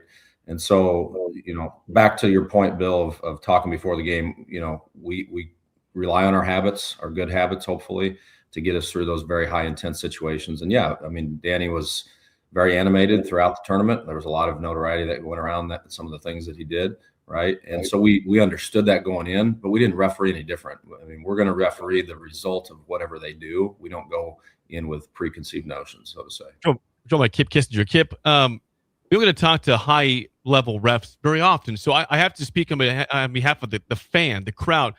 Yes, coaches can get crazy, but fan bases love to boo refs. They love to say, "Ref, you suck." Jake's done this. They love to Jake's chant. booed. He's probably booed you, Kip. Have you ever heard the word malpractice? I hope I haven't It's booed you, Jake. Kip. But on behalf of the fans out there, I want to know if they have an impact on changing the game or just getting in the heads of a ref. How much do fan bases actually get in your guys' heads? Or do you guys just block it up, say, "I'm professional, I can't hear you"? What is it like? Yeah, no, I mean, Jake, it's a great question. Obviously, because of the proximity of the fan base, one, physically in the arenas, right? They're on top of us, so we hear everything, right? But the guys that I think that are working at that level in any sport really block that out. You've just over time created a thick skin, so to say, to understand it's part of the game. Can't be offended by it. And supervisors and officials that put guys on those level of games have assessed our ability to block things out over time, right? So it's okay. So it's a skill that has to be developed, and I think it is quite funny, honestly, though, when you're in that close of settings to hear some of the things, and the Gucci rows of people, the first 2, 3, 4 rows where people are paying big money for those tickets. I like this. We're gonna use that, Kip, if you're okay with that. Yeah, I mean that's not something I create. That's people talk about that in our profession all the time. The Gucci row people, that they pay a lot of money, but the thing that they don't oftentimes understand is they have to technically, according to the rules, they're treated like players and coaches in their conduct, right? So they can't use vulgar language. They can't be charging the floor. So they have some parameters by which they are supposed to behave. They don't always do that. And it's not about making a scene of an individual. The way I try to deal with those individuals is kill them with a little kindness, right? Try to see how they react. Go up to them, speak to them during timeouts, see if we can get a smile at them. If we can't and they come right back at you, you know who you're dealing with. And you deal with those people a little differently. Is the pressure you feel as a ref at all like what you would feel as a player? I mean, I'll tell you what, Sip, that's a really good question, because that's one of the main reasons that I fell in love with refereeing. Was it gave me that rush of being around the game when I was playing at Wesleyan, and I knew my career was coming to an end. Didn't have the skill to play professionally. But I definitely had a passion and a love for the game. And so when I got in high school gymnasiums that were packed in Omaha, that just fueled that fire to continue to feed that competitive edge that I had. Makes sense. Kip, we talk about all the time in here. You're going to disagree with this, but I just want a situation you might have remembered. We are pro court storming. We think it's awesome. We think it's like, we like when the crazy, and all of a sudden there's the last second shot to get. We don't want anybody hurt. We want everybody safe. We're all about that. Is there one you remember that you were part of, where all of a sudden you're on the court and all of a sudden there's a shot and the game ended in a nanosecond, and all of a sudden the court was rushed? And then how do you handle it when that's going on? Yeah, I mean, I can't come to one that I was involved specifically that jumps out at me, where I was involved in like the melee. I mean, there have been games where you kind of towards the end of the game, maybe the last media timeout, the game manager comes on and says, "Hey, this is the protocol. Just a reminder, this is the protocol. What we're going to do if we have, let's just say an example of Kansas State unranked beating Kansas at Kansas State, who's ranked number 1. They're going to storm the court. So the protocol, get to the sidelines or get to the stanchion underneath the basket as the referee, wherever you're closest, and then we'll have cops there to take you off." So our goal is, when that situation occurs, is to get to the perimeter, because we know that they're coming to the middle. You don't want to get caught in that melee. I haven't been involved in one where anybody's got knocked down or anything like that. I mean, I've heard, and you probably talked to John Higgins before about the one he had, specifically Kansas and Kansas State, where they upset Kansas and then ended in a brawl at the end where chairs were flying. It was a big deal. I haven't been involved in one like that, where they stormed the court. One of the most memorable ones I had that was game ending was the San Diego State FAU game in the Final Four in 23. They obviously couldn't storm the court at the end of the Final Four, but that experience where game winner, it happened to be Dusty May at FAU getting beat on the game winner, and then he ends up winning in Michigan in our game a month ago. But it was special because it was John Higgins' last game as my mentor. And going into that game, we didn't know it was going to be his last game. It ended up being his last game, and it was quite a memorable experience. Kip, I mean, I don't feel this way myself, but there's a sentiment out there also that sometimes when games get dicey and refs get criticized a lot, is it rightfully so? Maybe not the case, but some think that there should be a ref post-game press conference to explain any sort of potential calls. Is that a dumb thought? Is that something that should be thought about? Where do you stand on that, Kip? I mean, it has been out there for many years now, and I think it's really come, Jake, from the social media presence today. And I say this often, in live game gambling has changed for, I don't think, the better, how the fans react in real time. And then when you add Twitter or X and Instagram and all the TikTok stuff that is able to in real time, it's out there and it's not going anywhere. So I think we have to embrace it. Whether the NCAA is going to go that route, I don't feel at this point there's enough push or I've heard that they're going to. We already have a process in place for rules clarifications where a pool reporter is allowed to come in and ask specific rule questions, not judgment or interpretation or anything like that, but actual rule. What happened in this rule situation to help clarify? The post-game interview with like players and coaches do, I don't know where I fall on that, to be honest with you. I just think you don't see it. I don't see it in any other sport, right? Unless I'm oblivious to it. So I don't anticipate college men's basketball being the first to break the ceiling there. Kip, question at the end of the Iowa-Nebraska game. There was a crazy play when there was only 4 on the court. And then there was discussion on whether or not the officials, it was their job to stop that play. Or just, good question. So walk us through that. I'm sure that was some of you that was discussed with you guys afterwards. Walk us through what we need to, the fans need to know about something like that happening, because we had never seen it. Yeah, I mean, the thing I would say, Bill, is tough situation all the way around. I think giving kudos to Fred and how I heard his post-game interview and how he took ownership of that as the coach and the team. I mean, ultimately, it is in that situation the team and players' ownership of that. However, you talk to any veteran referee, we do have a process by which we go through and like count, right? Especially late in game situations. And, there was just a breakdown, obviously, in doing that at that point, at that critical time. Conversely, if there had been 6 on the floor, the referees would have been absolutely, because we would have had to give a technical foul for excessive players on the floor. In this situation, you could play with 4 by rule. And so, it's just unfortunate that that's how it ended to end, because it was such a great game. I remember I was sitting there watching it, and it was just back and forth and games of runs. And it was just, unfortunately, that had to kind of be a cloud over the game. To be clear, you're not duty bound to let the coaches know that, hey, or let a coach know you only have 4 out there. No. But I think it's kind of like an unwritten thing, right? That You see it. We as a crew, because it's the 3 of us. We got 6 eyes out there. We technically go through a process saying we count them floor, we give thumbs up, and then we put the ball in play. And then we just had a breakdown in the habit there at that point in time, where we just didn't count, I guess. I wasn't involved in the game for clarity, but I obviously know all 3 of those guys that did, and they feel awful about it, certainly. What are the most challenging calls for you on a weekly basis? Just generally speaking. Yeah. The game has gotten so fast. These kids are so strong, and they watch obsessively the NBA game, right? They model their game after NBA players and the moves they make. And so our job is very difficult in regards to always trying to keep up with what they're doing. Joe DeRosa once told me the hardest job as referees is to keep up with what they're doing. They're always 2 or 3 steps ahead, trying to game the system, right? Trying to bend the rules so that they can gain an advantage.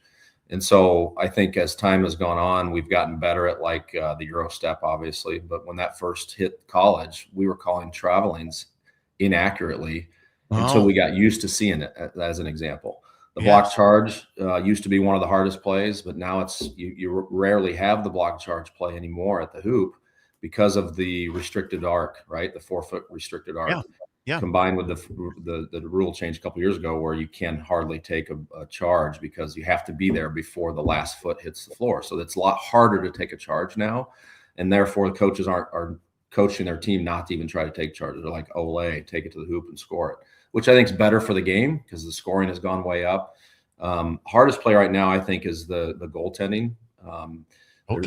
These kids, and the rule change this year where now the coaches, we have to make a call on the floor, and the coach now can challenge it, right, by rule, but they only get 1, potentially 2 challenges a game. The previous rule allowed us to just call it, and if we had any inkling that we might be wrong, we can go look at it at the media timeout. So we were protected there a little bit, but that's probably one of the hardest plays because it happens so fast.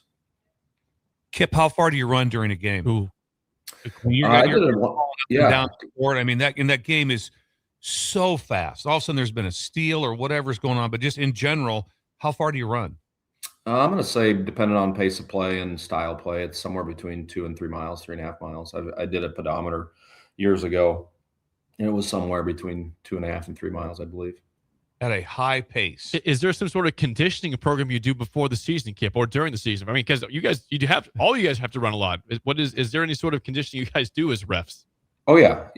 I think as time has gone on, like I said previously, these guys are fast, they're strong, they're the pace of play. A lot of these coaches have again mirrored the NBA from an analytics standpoint and getting shots up, and so the pace of play, like for an Alabama example.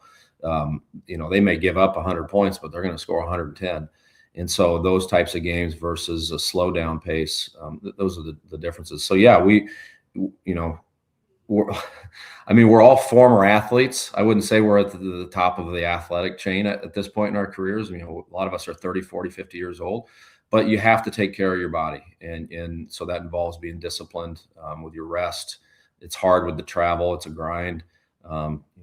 Preseason workouts are different than in-season workouts, but yeah, going into the season, a lot of us take a lot of pride in the discipline it takes to be prepared to referee at a high level. Quickly, you already talked on the block charge. It seems to me, is there a discussion amongst college referees or any referees to animate it? Because the block and the charge call is an animated and everyone's looking like, what's the call? And all of a sudden, like you see the block call or the hand behind the head, and it is like aggressive the other way, and the place goes nuts. Yep. But that call is always animated. Why is that? Well, I think you just hit it on the head, Bill. It's such an intense play, oftentimes at the basket, where it's involving a scoring opportunity, potentially their best player, and you've got a decision in a split second to either take points off the board, put them on the line for an and one potentially, or two shots. So the dichotomy of that call, because you're going to upset 50% of the crowd 100% of the time with that call, right? And so oftentimes the intensity of that situation, I think, lends it. I'm of the kind of category that very, very rarely do you have to sell those. They kind of take care of themselves. But there are certain situations, just based on the tempo and the intensity of the game, that it maybe does require that. Why was the Euro step hard to figure out? I mean, I think it's just because my wife and I talk about that all the time. The definition, what's the true definition of a travel in college? Like it seems like there's inconsistency in what is called now versus like when we were growing up. Yes. And it's because the game has evolved. That Euro step where you slow down and change your pace and are stepping from one side to that. It was a play that we didn't see as referees. Our eyes were never trained coming up the ranks until really the last probably 8 or 9 years, maybe 7 or 8 years, where it's now such a common, you see it all the time. And so you rarely see that called anymore. But that first several years, it was inaccurately called travel. All right, Kip Kissinger, walk us through a week in your life in basketball season, because it starts in early November, goes through all the way to April, early April. How many games are you calling per week, and how much are you traveling during the week? How far? Well, I don't think it's any secret anymore because of online access to referees, as far as different sites out there that track us. I mean, we all put on a lot of miles. I mean, we're going coast to coast. Oftentimes, I think it's improved over recent years because of conference alignment, where these conference supervisors, there's teams really across the entire footprint of the country, and a lot of the top referees work in multiple leagues. So we have the opportunity to maybe stay on the West Coast for a week. And that's what I try to work with John and my other supervisors, to maybe work out west for a week, come back to the Midwest for a week, go east for a week. So I'm not ping-ponging across the country like I had when I was younger, which is very, very difficult on the body. But a typical day is up at 4 on a first plane between 5:30 and 7:30. Get to the next city between 9 and 11, depending on if there's connections. Typically do breakfast, laundry, workout. And then I'll always get a nap in the afternoon, even if it's for 30 minutes. It's amazing what that power nap will do to kind of recharge. We love them. Me and Steve can. We fantasize about them. Am I interrupting your morning nap right now? No, but not right now. No, that's later on. That's a little later on. That's right. We get out of here. So Perfect. Yeah, we do a live radio show. We stay awake for it, Kip. Wonderful. Yeah. That's Exactly. beautiful. But no, I mean, it is a grind. I always kind of joke about it. It's kind of like Groundhog Day every day, the same routine. But I love it. I mean, I'm very fortunate and very blessed to be able to do it. And I know all my counterparts feel the exact same way. Just real quick, who determines where you go? Do you determine where you go? Is there a governing body? Who determines where you go? Good question. So every conference. So for example, the Big Ten is part of a consortium with other conferences. I think they've got the Summit, Horizon. The Big 12 is aligned with the conference, the Missouri Valley, the Pac-12, the new Pac-12 that's coming back, the West Coast, the WAC, Missouri Valley. So every consortium, which is really driven by the Power 4 or 5, have a series of 6 or 8 leagues under it. And so those 4 or 5 guys that are the major conference supervisors really are the ones that dictate how many games you get, where you go. But we're independent contractors as well, right? So we have some say as you progress in your career up the pecking order, where you can say, no, I don't want to work out west because I'm already in the Midwest and I have an opportunity to work at Kansas. I'd rather not go to the West Coast because of travel, right? But when you're a young referee, you'll take games anywhere, any day, to build your kind of resume. Okay. How many, when you watch the referees, I've never seen this, you see it more in the NFL, all of a sudden a ref, is there always 4 ready to go, or an ankle's rolled, something happens, a situation, you're in a big game, you're in a Big Ten game, wherever you're at, if someone goes down, is there a 4th ready, or do 2 handle it? So, Bill, during the regular season, there's never an alternate. There's the 3 of us working a game. I mean, I had a game this year at Central Florida where our 3rd guy, Jeff Anderson, who I worked the championship game with this year, he had an issue with his plantar fascia midway through the first half. He wasn't unable to go the second half, so we had to work 2-man. And that's fine. We did it growing up. That's how we started refereeing, was 2-man, and it was like a track meet, and you had to be able to really run up and down. So during the regular seasons, no. When you get into conference tournaments, there'll be an alternate. When you get into the NCAA tournament, same thing. There'll be an alternate. So if it does happen, you've got somebody right there. Gotcha. Are you guys just like individual acts by refs, histrionics, being overtly making calls like with a lot of emotion? Is that discouraged? Do you try to be, like, I guess, for lack of a better terminology, part of the game? Do you try to keep yourself under the radar? Yeah, I mean, your last thing you said there, Sip, is exactly how I approach it, is to try to blend into the game. In my opinion, it's not the opinion of everybody, but my opinion is to be unnoticed. That's kind of the goal, right? Now, that is not the mantra of some other referees across the country that will go unnamed, and you're not going to pin me down to name them. There, Kip, we're aware. Yeah. Yeah, but and that's fine. And a lot of them are some of my best friends, and I'll kind of chide them like what are you doing type of deal, and we'll joke about it to try to say like, why are you doing that? But they're independent contractors. I can't say it. The boss that gives them the game, I guess, if they have heartburn about it, they could not give them games, and I've seen that happen. But to answer your question, yeah, the best we can stay blended in with the game, the better. But always knowing you have to quite possibly come out to be able to make the call that is going to decide a game. That's kind of what we're hired to do. I mean, you have to have the fortitude to do that when it's needed. You obviously get graded for every game. Has there ever been a time when you're like, well, that was an incredible game, I killed it, and all of a sudden they come back and your grade is like, I have no idea why I'm at a 72 when it was an incredible game. I know I killed it. I made the right calls at the right time. Or sometimes like, man, I don't think I probably missed some stuff there. And it's like, 98, pretty sweet. And is it by the grader? Is it because an English teacher reading an essay, it's not always the same grade. So how does that grading work, and how does it work for you? Yeah, I mean, it's a difficult conversation because it is such an objective endpoint. Meaning there is a lot of judgment that goes into making a call. One is the referee. There's a lot of judgment that goes into perceiving the call as the supervisor or the grader of that game, because a lot of times people that grade the games aren't in the arena, right? They're doing it via Teams or via a video review, and you don't get the feel of the vibe in the arena. You don't understand the game within the game that the referees are maybe managing a really difficult situation that can play into how we make calls as well. For the betterment of the game. So to answer your question, yeah, there's been times that's happened. I mean, a lot of the referees that progress to the higher levels, they self-evaluate constantly. I mean, that's something that I'm doing after every game. When you work a game, there's 2 to 8 plays that you have questions in your head about that you immediately go back and look and say, where was I on the court? Could I have had a better angle to see that play better? Okay, I missed that. Next time I want to position adjust to see it this way, right?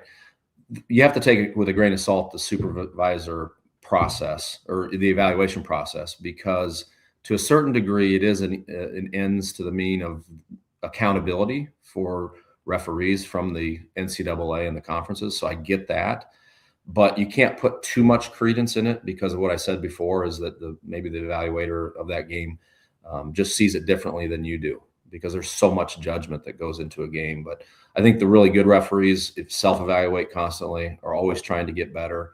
We may have a good game, but you're never going to have a perfect game. It's not possible because there's so many variables there. He is longtime college basketball ref and Nebraska Wesleyan Hall of Famer Kip Kissinger. Kip, this has been incredible. Thank you so much for your time. Early break with Sip and Kip. Now early break with Sip and Kip. Just give me a show. Me and Jake might be out. We'll just do something all of a sudden, Kip just Sip and Kip. It rhymes. Let's do it. We can do it from the road, Sip. I need this job. Kip, we appreciate the time. We hope to talk to you down the road. My pleasure, guys. Great to see you. Have a wonderful day. Absolutely. All right. That is Kip Kissinger. Really, really what fun a stuff wealth of information. How about just firing questions that you'd always wondered about? How far do they run? How does this happen? How does this happen? 3 miles in a game. How do you get to different places? What do you? I mean, how do you call Euro step? Yeah, it's I don't even know if I know what the Euro step is. Oh, you know exactly. what? Well, you couldn't. You could have done it. You're slow. Wow. The question I wanted to ask him about, which I wish I would have brought up, you handled that well, is the carrying of the ball. Yeah. Oh, I mean, this is it. I mean, me and Sip, when we played like that, we'd have never made it up the court. Palming. It has been tweet, palming, tweet. I mean, we'd have got called every time. If we could have dribbled like that, it would have been so much fun. You'd have like the ball on your hand on top of the ball. Right. You'd have dribbled like this, like no go. Even if you were dribbling for fun up the court and your hand was on the bottom of the ball and you did this with the ball, whoop, palming. How about Kip Kissinger too? Very measured. Very. Oh, like extremely. that's how I want a ref to sound. Yeah. Just like a judge. He says, like I don't want Larry the Cable Guy. Yeah. I love Larry the Cable. So we all do. No, we know we all love him, but not as a ref. But I don't need a humor act on my radio show. I like calm, measured, like a policeman.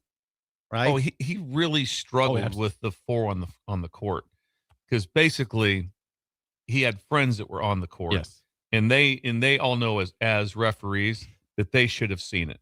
Yeah. There wasn't a rule. Wasn't a rule, but wait a second. Yeah. The deal was there's no rule. You can play with 4. Right. That's not so it's not their job. It's kind of a known fact that if you see an unwritten rule, if there's short one, you gotta you generally see something. Yeah. Now hold on. But I didn't like there was some talk right after the game, and you were there, Nebraska game of that's on the refs. That's on the refs. I know you and me did not see that. I didn't see it that way. I didn't see it that way. That's not on the refs. That's on the coach. Yeah.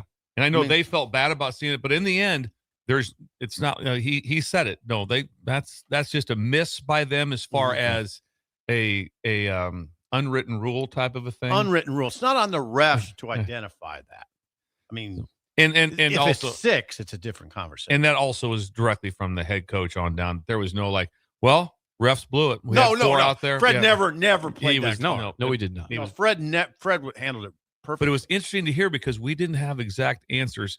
And I guarantee when that play happened, that night, the stuff that was sent out to all the referees of this, there was a situation, and then was it critical? 3 points with 40 some seconds to go. It was gigantic. Yeah, and so it's a critical play that was discussed by everybody. Yeah. Thank you once again to Kip Kissinger for joining. That was great. The amount of information. Wow. How you travel, how you get graded, what's the arena like? Who do you talk to? In football, I don't care what you say, it's way easier. There's times when the ball's not in play. The ball's always in play. And then also like that, the fan in the Gucci seats. That's what he said. Gucci. That was great. That was great. That was sweet. And so that'll be used for us forever. Yep. But the fans, you can hear them in football. You really don't hear the fans. You don't tell me that if you're the umpire, then I'm hearing somebody that yells at the referee from 50-yard line, 20 rows up. They don't hear them, but you hear it. Boy, you hear it in basketball. Oh God, you hear it. You do. Inexact science too. A lot of these calls are just judgment calls. The high school games, there's times if you're sitting up front, you're from me to you from the ref, right? This close. And he talked about the gambling. That's a huge the in-game gambling. Yep. The other one is the prop bets. So someone his over/under on scoring was 13. Yep. And now he goes to the hoop and you call an offensive foul on him on a shot that maybe he could have got to the line. Trouble. I mean, that's trouble. And that's when people lose their minds. They got a couple $100 on this guy scoring 14 points and he's got 13 late in the game. Yeah, he said it's affected the game and not in a good way. No. Man, That was information. That was insane. Kip Kissinger. Local. That was great. Bill, Sandy thank Creek. you for Yeah, thank winding you for that up. yeah, we appreciate that. that. Is yes. Kip and Sip. Sip. I think Sip and Kip Sip and sounds Kip. better. If Sip that's and Kip. where you want to go. Okay. No. We won't be here tomorrow. It'll be Steve and Kissinger. We've been kicked off the show. It's been a good run for us, though. You guys got it. I mean, I need it. Sip What can't- if all of a sudden we go to leave? We go to leave on Monday after the show's over, and Sip's kind of arranging his stuff, and he's got an extra hour. It's just him and like, Kip, what's going on over here? Well, nothing. Nothing. Just So go you on gotta your merry go, way. go on your I'll, way. I'll call you later. I'll call you later. All of a sudden, there we go. Sip and Kip. We got to play the game show. Give us a call right now. 464-5685. A chance to win a business box of bagels to Bagels and Joe. Today's topic, Throwback Thursday, Nebraska football all-time leaders. Stat leaders. Nebraska football. You should be good at this. We'll be surprised, I think. I think there'll be some where you go, I didn't know that was the person. I'll be damned. Yeah. If you think you know But your damn. Nebraska football all-time leaders, call us 464-5685. Shut Up Simple starts right now. We've all been there. You're listening to the radio, and then that rage starts to grow inside of you. It starts to consume you. It gets to a point where you just want to yell, "Shut up, Sipple!" No, sorry. I'm sorry. Well, here's your chance. It's time to shut up, Sipple. Call now to play. 464-5685. Shut up, Sipple. Brought to you by Bagels and Joe. We have a line open for you, 402-464-5685. Call it down, Sip and Bill in trivia. The record, 2-1 on the week. Going for a winning week. Here on Okay, Thursday. here we go. I mean, we're both. Why are people scared of Nebraska football all-time leaders? Come on, callers. This shouldn't be hard, Don't but be now I scared. don't know. I'm in my late 50s. I've covered the program for 30 years. I'm Yeah. really scared. Yeah. I should know these things, but It's going to be very unique things. It's going to be odd. I'm not trying to trick anybody here. I know. I think these are all very gettable answers. So the today. the thing we're looking for, right, Steve, to identify is if I go with, let's live a little. That's where we want to press pause. Walter Sneed. Walter Sneed and smoothness. Walter Sneed. All right, we've got Jim. How do you feel about Nebraska James. football all-time leaders today, Jim? It might be tough. All right. Jim, where are you calling from? Geneva. Oh, Geneva. Oh, that's nice. Nice little town right there. Jim, was there a chance? Could you text somebody today that's not a breaker Sure. and see if they could listen? He Sure. said he answered before I said he knew it was He knew coming. the answer. He He knew knew it was the coming. Thank you. questions. Please text two, Jim. Geneva. All Where right, is will do. Geneva?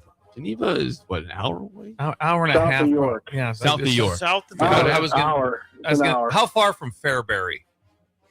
About an hour. Oh, it's that far from Fairbury. I thought But it was closer than that. Okay. All right, Jim. First question to you, Bill. A lifeline for one question for Sip. Bill, who leads Nebraska in all-time career passing yards with 8,871 yards? It's one of This two, is right? mine. This is for you, Jim. One of two, right, Steve?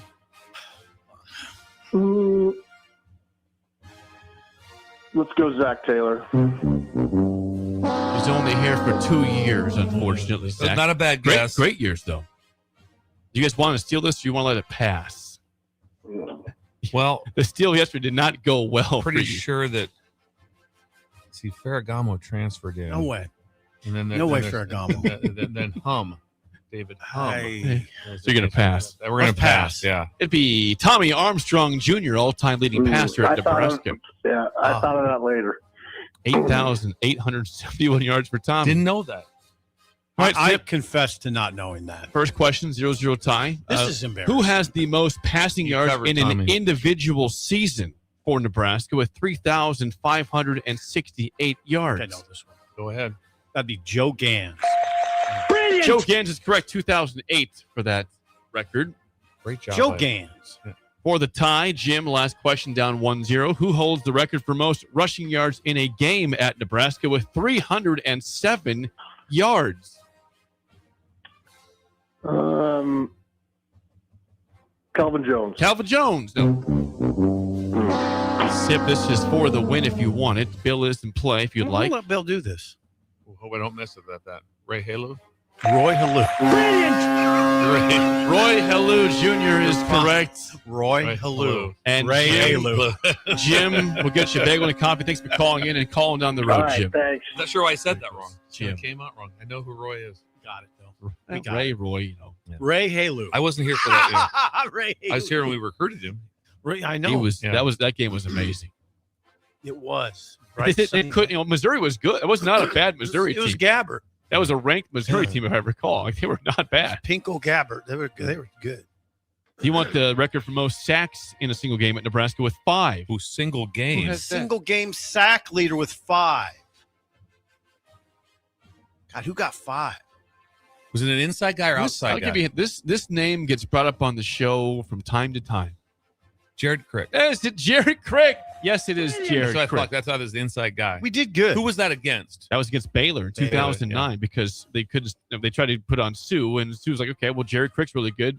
Get your sacks." I'm just telling you right now, it was playing at Baylor. Baylor. That wasn't like he didn't get. That wasn't Akron. That was Baylor. He got 5 sacks in one game. You know, it's like to get 5 sacks in one game. A lot of times a season's a good job. Baylor team. I remember that quarterback. Wasn't it Robert Griffin III? No, it was before him. It was a white guy. Okay. Okay. Well, last question, then tiebreaker. How many Huskers have had 20 plus sacks in their career at Nebraska? 20 plus.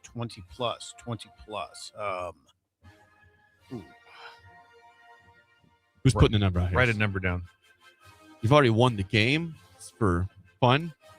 20 plus. 20 plus sacks in their career at Nebraska. Have all the names written down and a number. This is what I think. Oh, we're right in the same right in the same neighborhood. Okay. Stip has 9. I have 8. The answer is 8. And here are the Trev Alberts. Hold on. I don't get slowly, the date. I hit it on the dot. You hit I it. don't get it. Well, sorry about that, Bill. Because there's 8. Okay, Trev Alberts. Okay, Trev Alberts. Grant Wistrom. Is it Jim Scow? Scow. Jim Yeah. Scow. Danny Noonan. Yep. Ndamukong Suh. Broderick Thomas. Our own Adam Carricker and Jared Crick all had 20 plus sacks in their career. That's a list. Yeah. Not bad. Wow. Tip your cap to those guys. Those are dudes. Yeah. Those are dudes. 20 plus. It's been a long time. Crick's on that list. Yes, he is. Hour 3 is next on Early Break in the Ticket. This is Lincoln's home for sports talk on the FM dial. Also online at theticketfm.com. On the internet. KNTK FM Firth, 93.7 The Ticket. You're listening to Early Break with Steve Sipple, Jake Sorensen, and Bill Busch. Sponsored by Pinnacle Bank. On 93.7 The Ticket and theticketfm.com. Lincoln's go-to for fun isn't new. It's a place that's been a staple of the city for years and is only getting better. Matson's Bowling and Billiards always has open bowling available with no long lines, unlike other centers. They have live music almost every weekend and great food at EJ's Bar and Lounge, with seating for 150 people. They have popular meals like the EJ Burger, pizza for the whole family, and famous EJ's Wings. Contact Sarah to book a party for friends, coworkers, or family at Matson's Bowling and Billiards, just south of 48th and Holdridge. Lincoln is full of great golf courses in a state that is getting national recognition for exceptional golf. Friend Country Club is worth the drive, just 40 minutes from Lincoln and home to one of the state's most respected 9-hole courses. Enjoy their restaurant with popular items like a 14-ounce ribeye, 10-ounce sirloin, or chicken fried steak. Open Thursday through Saturday from 5:30 to 10 p.m. Expand your horizons with a trip to Friend Country Club, just 40 minutes southwest of Lincoln. It's worth a visit. Some people are looking to buy their very first home. Others are looking to build. And some are refinancing to make what they have work a little better. But the one thing they all need? A personal guide through the mortgage process. At Pinnacle Bank, our local lenders work closely with you to find the right kind of loan and the best rates possible. Because every path home deserves someone by your side. Find your lender today with Pinnacle Bank, the way banking should be. Member FDIC, Equal Housing Lender. If you're seeking a career with a growing company, Gaina Trucking and Excavating is hiring and looking for additions to their team. Gaina Trucking has a strong team culture, competitive pay, 401ks, and benefits like health, dental, and vision. Drivers are guaranteed 40 hours per week, even in the winter months, and are home every night. Start your career today at Gaina Trucking and Excavating. Apply today at GainaTrucking.com. 93.7 The Ticket, Fox, KFXL weather. Brought to you by Bryant Air Conditioning, Heating, Electrical, and Plumbing. Your Lincoln forecast for today, we'll see lots of sunshine. It'll be breezy and warmer. The afternoon high near 74. Tonight, increasing cloud cover, light winds, the low around 48. And tomorrow, we'll see partly sunny skies throughout the day. The light breeze, the high near 77. I'm meteorologist Kyle Fletcher for 93.7 The Ticket and theticketfm.com. Things that impair you come in many different shapes and sizes. Some are the shape of beer and liquor bottles. Others look like cigarettes but aren't cigarettes at all. These are the things we know impair us, the things our parents warned us about. What we're not always aware of is our new prescription or the over-the-counter medicine we picked up just for allergies or a bad cold. See, it doesn't just matter how much of a substance you take. If you are impaired, driving is deceptively dangerous. Don't drive impaired. Paid for by the NDOT Highway Safety Office. When something breaks, you want someone you can trust to fix it right. Empire Repair is now open in Waverly and ready to serve our community with reliable auto repair and maintenance. From routine service to bigger repairs, our team is here to keep you on the road. Stop by Empire Repair in Waverly or call 402-786-2224 to schedule your service today. Empire Repair, proud to serve Waverly. At Cedars, we're here to make sure that kids have the safety and stability that every child deserves, where they're protected and where they feel safe. You make this possible. Today, more than ever, we need your support to be here for kids who have nowhere else to call home. Now through May 28th, make a big impact through Give to Lincoln. Give to Cedars now at givetolincoln.com. Love local wine, craft beer, cider, or spirits, or looking for a great non-alcoholic option? Then raise a glass at Sip, Nebraska's 13th Anniversary Spring Festival, May 8th and 9th at Mahoney State Park. There's truly something for everyone with unlimited tastings, live music, great food, and unique experiences like skydiving demos, buzzed bingo, goat yoga, and fun lawn games. Plus, explore local artisans and take your favorites home. Make a weekend of it. Lodging is available right at the park. Grab your ticket package now at sipnebraska.com. Hey, this is Jay Foreman, the host of Old School, 3 to 6 p.m. here at 93.7 The Ticket. And one of my favorite things to do is come down and meet all the fans before and after as they cheer on our beloved Huskers. This message is brought to you by the Downtown Lincoln Association and 93.7 The Ticket.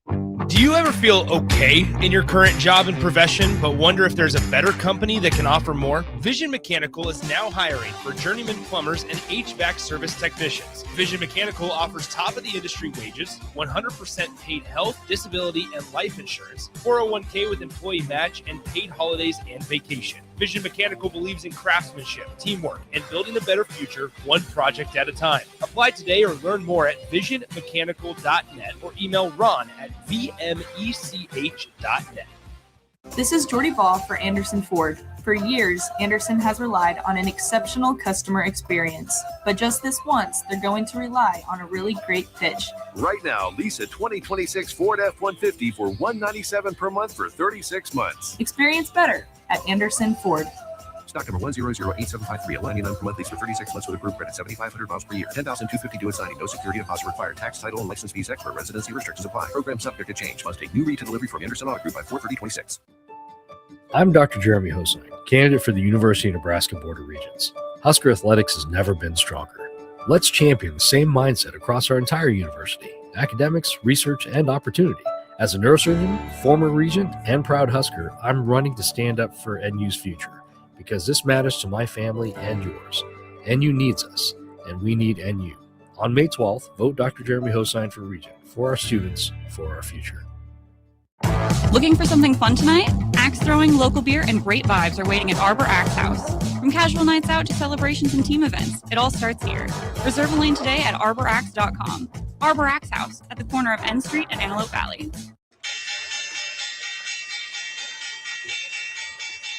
What does it mean to be rich? Maybe it's less about reaching a magic number and more about discovering the magic in life. I'm Ryan Buck, your Lincoln, Nebraska, Edward Jones financial advisor. Count on me for your financial strategies that can help support a life you love. Because the key to being rich is knowing what counts. Contact me today at 402-483-0377. Again, that's 402-483-0377. And let's find you rich. Edward Jones, member SIPC. Wake up, Lincoln. Good morning. Good morning. It's great to stay up late. It's time for Early Break. Sponsored by Nebco and Anderson Ford. Live from Lincoln, America. Here's 93.7 The Ticket's Jake Sorensen. I like Stone. Husker Online, Steve Sipple. And here comes a sandwich from God. And longtime college football assistant coach, Bill Busch. Hey, somebody grab me a mocha quick, would you? This is Early Break.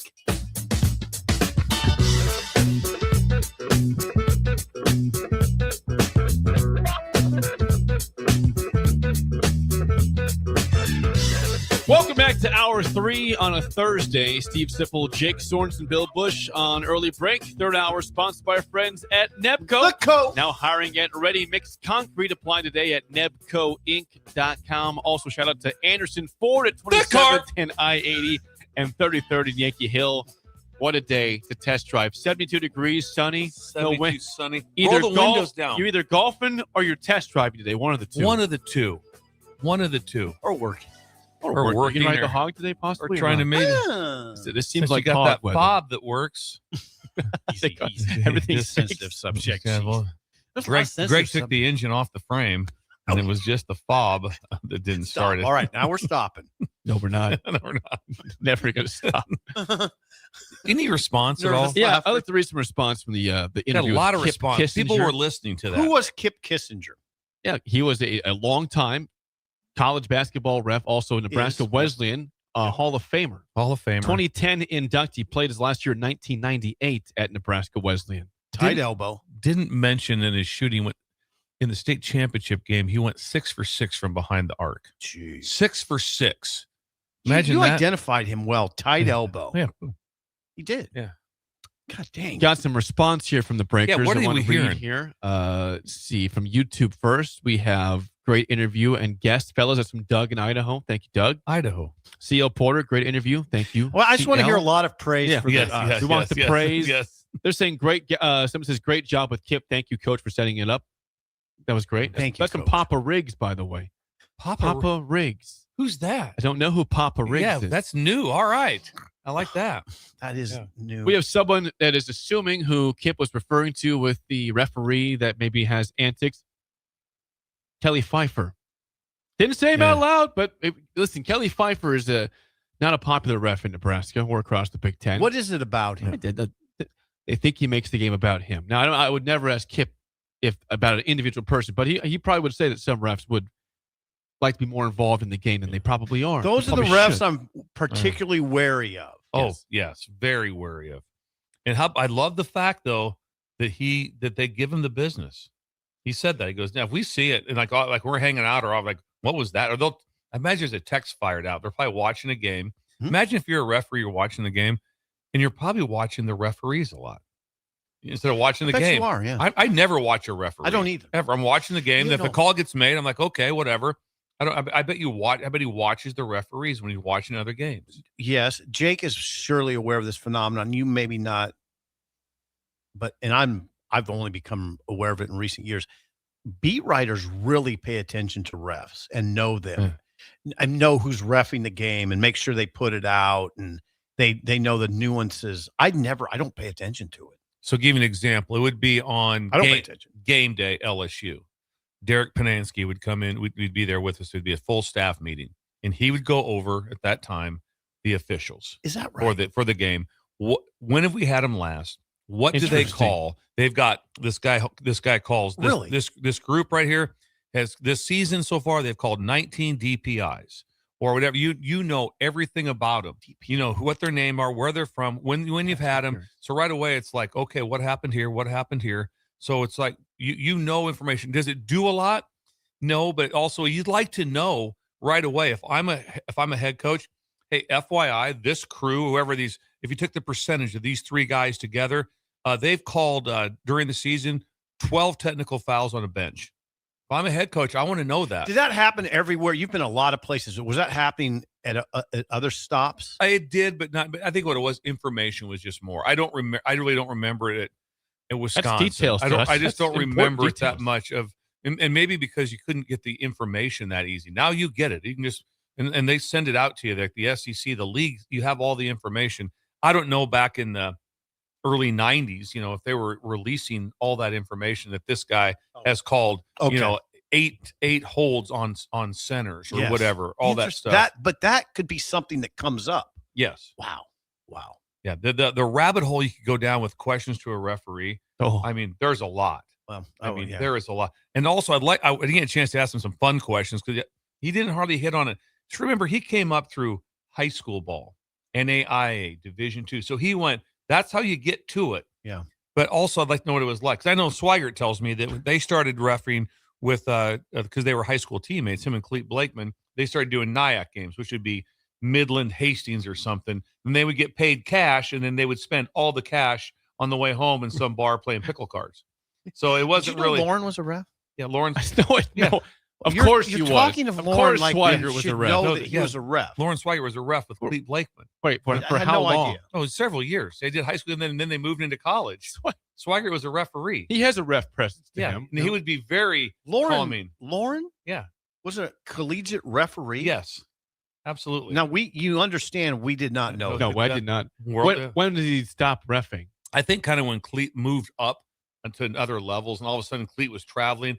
They're going like, I'm not going, or I'm not doing the James Madison whatever game. Norfolk State. Yeah, that game. I'm not doing that. They did NIAC games, but he let me know that literally they would get paid in cash, and then there'd be something going on. They had to get back to it, and there was no cell phone, so he'd have to try to get a hold of Nicole on a pay phone from some bar in Hebron or something. And then they spent all their money basically on beer I didn't know this. pickle cards. Me and Sip learned something. We didn't know that Swigert was a referee in this past. Good to know these things. Yes. We I'm learned glad you something didn't today. know. I did not know that. No. Kip Kissinger. Jimmy in Alliance says, good interview. As a high school football official myself, I can relate to having mentors, blocking out the noise, and treating every game the same. It was awesome to hear his take from a national perspective, big time perspective.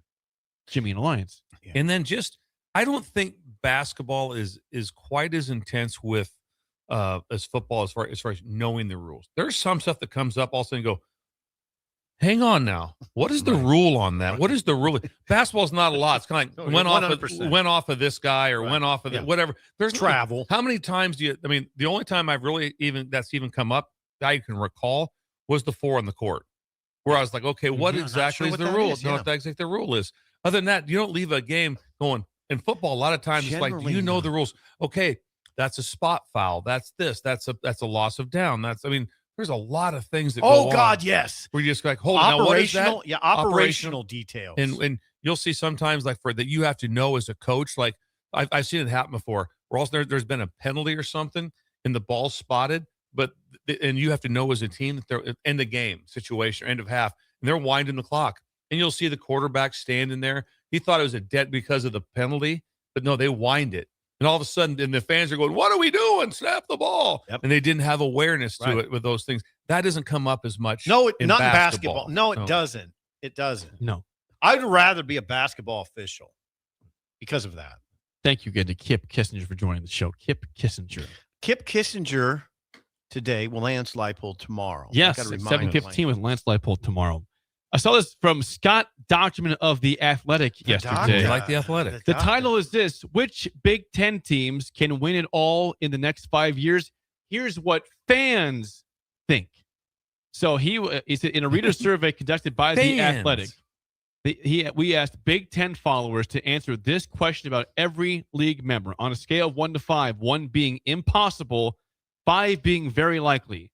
How likely is it that the following team will win the college football playoff in the next 5 years? What's best about this article is that there's some comments, and there's from their own fan base on this too. Nebraska, in terms of the fan sentiment from the Athletic article, is at 3.7% believe that they can win a national championship in the next 5 years. So there's a shot. There's a shot. So you're saying there's a chance. Most people had Nebraska in, if 1's impossible and 5 is likely, most had Nebraska as a 2, so very unlikely. But it's the comments here. Ryan, Nebraska fan. Ryan. Of The Athletic says, Ryan. Do we know Ryan? No, I don't know Ryan. Was he a breaker? No, there's no last name, just the first name. Ryan says, I was born in the mid-90s, so I'm too young to remember the glory years, but old enough to have been fully indoctrinated in the cult as a child. I will never know happiness. Only death will free me from this misery. Go Big Red. GBR. That's Jake. Yeah, Brandon that is Jake. also chimed in. Says this, the conference is as good as it's ever been. My beloved Huskers, not so much. I can't explain it other than they are cursed by Satan. Satan got involved. So we got Brian and Brandon. Nebraska fans are not very high on the program. Well, they're hard, but at the same time, like I said, what's the first Two thing? of them. Two. It's just two. Yeah, right. it's like if there was a straw poll of two, right now it'd be not good. It'd be poor. Be poor. It'd be but poor you would know response. that for sure. Odd way to do it. But I don't understand. I don't understand it at all. Not because of what we just seen. I mean, Kirby goes off and just says, you know what? 2010 Alabama teams would beat everybody by 40 because we were 3 deep at every position. Doesn't happen anymore. Right? If this poll would have came out 3 years ago, Indiana's fans would have been 0%. Correct. 0.0%. And they did win it all. So I would think your fan base would be much more geared up for success, seeing that teams have come out of nowhere to come back. Yes and no. You know. Fans are fickle by nature everywhere, not just Nebraska fans. They lost their last 3 poorly played games by Nebraska. If they start 5-0, if they beat Indiana, the comments will be much different. It swings it swings so fast. Like then it'll swing back. They'll swing back. They'll swing back. That's just the way it goes. Hell, it was happening when they were winning. I mean, you might have found some comments that are rough when they were 9-3. Oh, you did find comments that are rough when they were 9-3. Ask Frank Solich about it. Oh yeah. I liked how 28% said impossible for Nebraska. Northwestern, the leading answer was impossible at 78% to win a title the next 5 years, which, yeah, I put them in I don't know how it works exactly, but we all know that is a very difficult school. The academic standards have not dropped. And so there's a difference on trying to get, whatever, how are you coming into Northwestern as a portal transfer? Hard to do. Possible, they but can. hard. Yeah, they but can. There's been transfers. There's been some quarterbacks that have come in there, but it's a little bit rougher. Fitz had him playing for a Big Ten title once upon a time. he did twice, 2 times, twice in 3 years. He did. I just want to know, but those are by the way. pre-portal, right? That was pre-portal. And so now with the portal, I think because what happens is you find that Indiana would have been in the past those who are poached. Indiana has good players. They're leaving. Somebody else is taking them. Not now. Right now, Northwestern is still a poached team. They're a poached team. If they have good players, someone's taking them. There's the chance of them keeping them, not good. That's how you look at teams right now. Are you poached or not? That's how you want to look at teams. Yeah. That's one way. It's one data point. What data point? What group is there? Now you can say that, but I mean, Clemson got poached this year. They had a player. They lost him. He was enrolled in class. He was in class. Mm-hmm. He was sitting in class when Ole Miss took him. Mm-hmm. So it goes back that way. The school with the least amount of belief to win a title. At 86% for the fan base, Rutgers says, well, we have impossible to win a national championship. Well, they're 0-39. They have not beat a ranked team in the playoff era. Have not beat a ranked team. Not even number 25 Maryland or something. Didn't get it done. It's kind of surprising with Schiano in charge to me that they haven't done that. It is. They had their nice run in about 2014? Big East. 2007. Oh, it was yeah, not 2000. Well, he won 11 games that year, I believe, 10 or 11. They had that big run that captivated the country, much like Iowa That was State. with Ray Rice and Brian Leonard, the running backs and fullback there. 2007. 07. Not 14. Not 14. My God. 2007. Well, there's photos of the stadium at Rutgers packed. I mean, nuts. I mean, they stormed the field. They beat South Florida, who was ranked at the time like second. Yes, I believe. Was that the Thursday night game? It was Thursday night game. Yes. It was electric. It's a huge game that Thursday night. It was a huge time. Back when Thursday night games were epic. I can't Rutgers. Thanks, NFL. Yeah, thanks for you. taking Thanks, Thursday Amazon. night. Amazon. Hold on, the game's always Atlanta sucked. Cardinals. I'm playing a little babe in the woods here, a little. But you were at Rutgers. Why is it impossible? It's not impossible. You can never say impossible. Not now. Not because of Indiana. Not because of Indiana. Indiana changed everything because Rutgers wasn't the worst team in college football. Indiana was the most losingest team before Sigs got there. So no, and plus, where's there more players at? Jersey, think Jersey, or the coast, Jersey, Philly, that area, or Indiana. No, there's a lot more players there.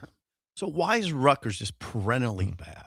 There's some things that are a little inexplicable to me. It's maybe it's not a football campus. Rutgers will have more energy. And I've been there. I coached there and played there several times. They'll have more than like a you mentioned Maryland. There was like no one even knew there was a game the next day. Like that. Rutgers will have something. They'll have like a afternoon game. And the crowd's a good crowd. There's people there. They tailgate. They have some energy. They do. There's some. It's not a place you go, oh man. Way better than say UCLA or anything. It really is. It is. And if they have a I've been team there that's too. somewhat good, like we went out there and beat them a few years ago, and it was a blackout. Now it wasn't completely sold out, but they had a big crowd. It was a Friday night game. Yeah, that was a game you elevated Hartsong. Yes, man, and it worked out. Yeah, it worked out well for us. I remember very vividly. It was a good game. It was a 14-13. It was an incredibly physical Casey game. Thompson got just crunched that Casey game Thompson time and time again. How he got back up, I have no idea. He got absolutely blistered. He got hit on one play right before the half, both sides and front. Sandwich. Oh, it looked so painful. Now, but that game, generally speaking, just take Casey out of it, was really physical. Oh yeah, it was a bloodbath. Yeah, it was. That was a good win for Nebraska, by the way. I thought it was fun. Friday night game, lights were flickering, but that was a pretty cool light show before the game. It's intimidating. They had I'm just saying, it was a cool environment to watch on TV.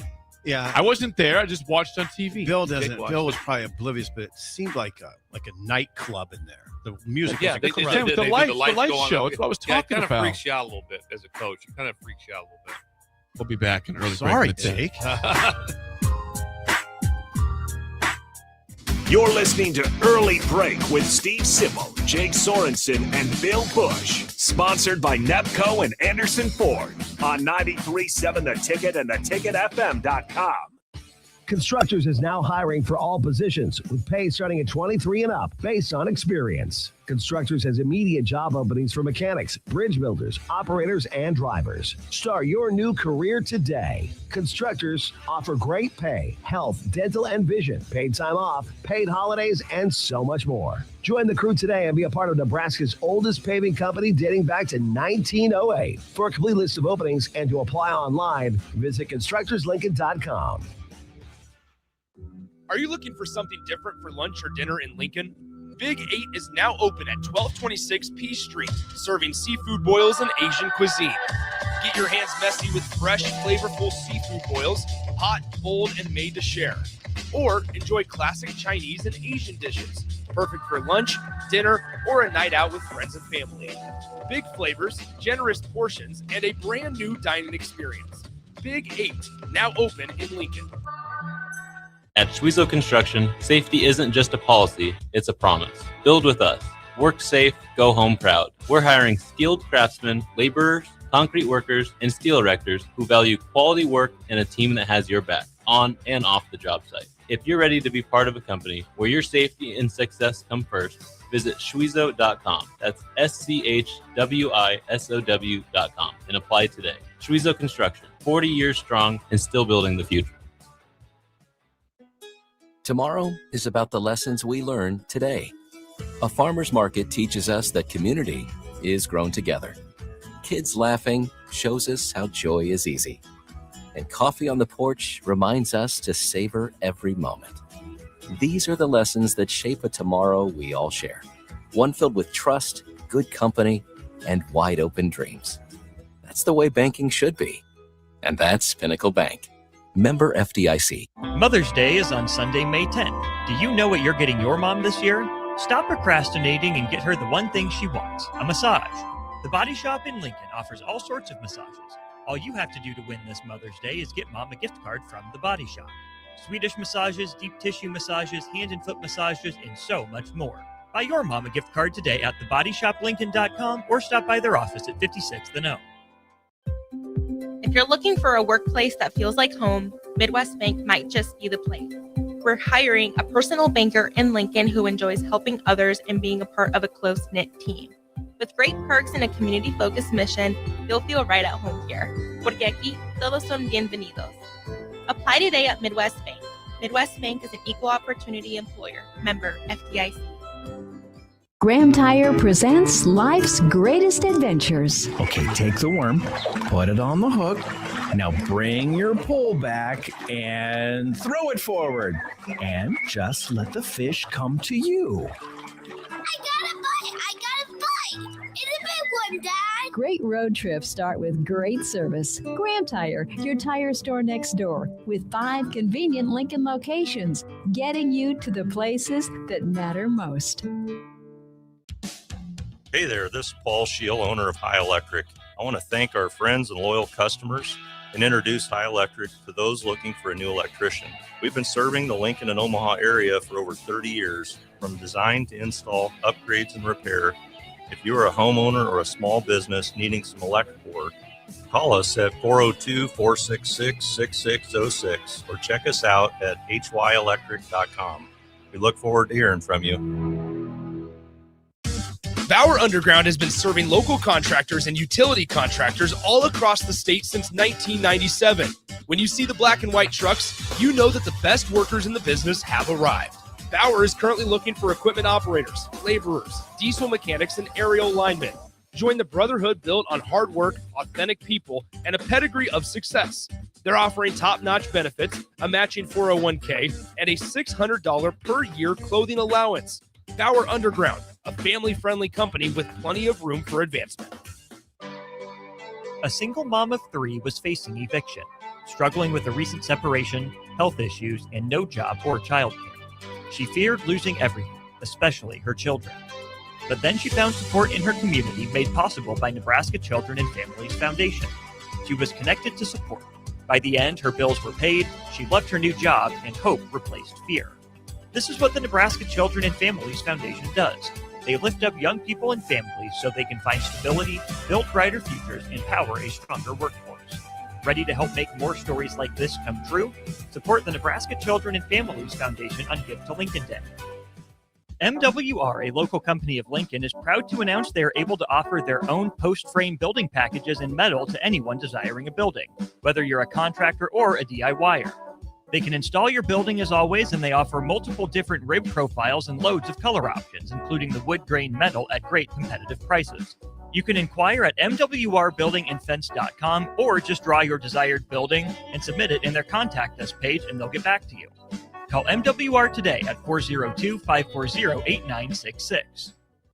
Are you craving the ultimate game day experience? Red Zone Sports Bar and Grill has your front row seat. Dive into delicious wings, juicy burgers, and frosty drinks, all served up with TVs covering every inch of the walls so you'll never miss a play. Stop in for their incredible daily specials like $3 tall boys on Mondays, 5 wings for less than $6 on Wednesdays, and $20 beer buckets on Fridays. Red Zone Sports Bar and Grill right by the Lincoln Airport at 3111 Northwest 12th Street. Alexa, play 93.7 The Ticket. Okay, playing 93.7 The Ticket. Alexa, turn down the lights. Dimming the lights. Alexa, order a pizza. The big one. All the toppings. Are you sure that's a good idea? Alexa. That's a lot of pizza for just one man. Alexa, just do it. Stop judging me, just do it. As you wish. Thanks, Alexa. You're my best friend. We're on the air. Back Well, party's starting early today, isn't it? to more of Early Break on 93.7 The Ticket and theticketfm.com.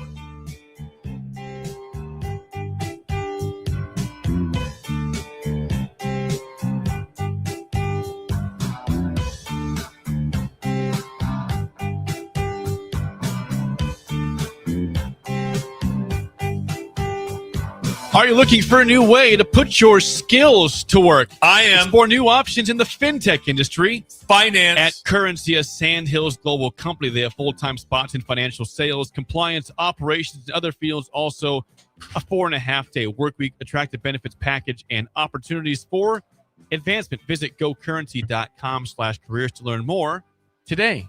Carson's the referee of Sandhills Global. He's the Kip Kissinger of Sandhills. It's incredible. Measured. Calm, measured. Like I said, we don't need some huckleberry. but cracking jokes, like you said, that's not what you need leading. We talked about that with Kipp, how confident we were. Yes. And that's how we feel with Carson at Sandhills Global. Yes. Carson is erudite.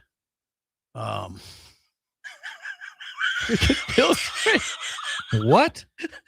Do we need the word of the day? Yeah, for that? Hang on. I'll pull over. Hang on. Yeah, we're going to pull up word of the day. Here we go. Let's do Connor, it. check He's this. a man of many words. Don't be indignant about it. I'm just asking. Ooh, word of the day already?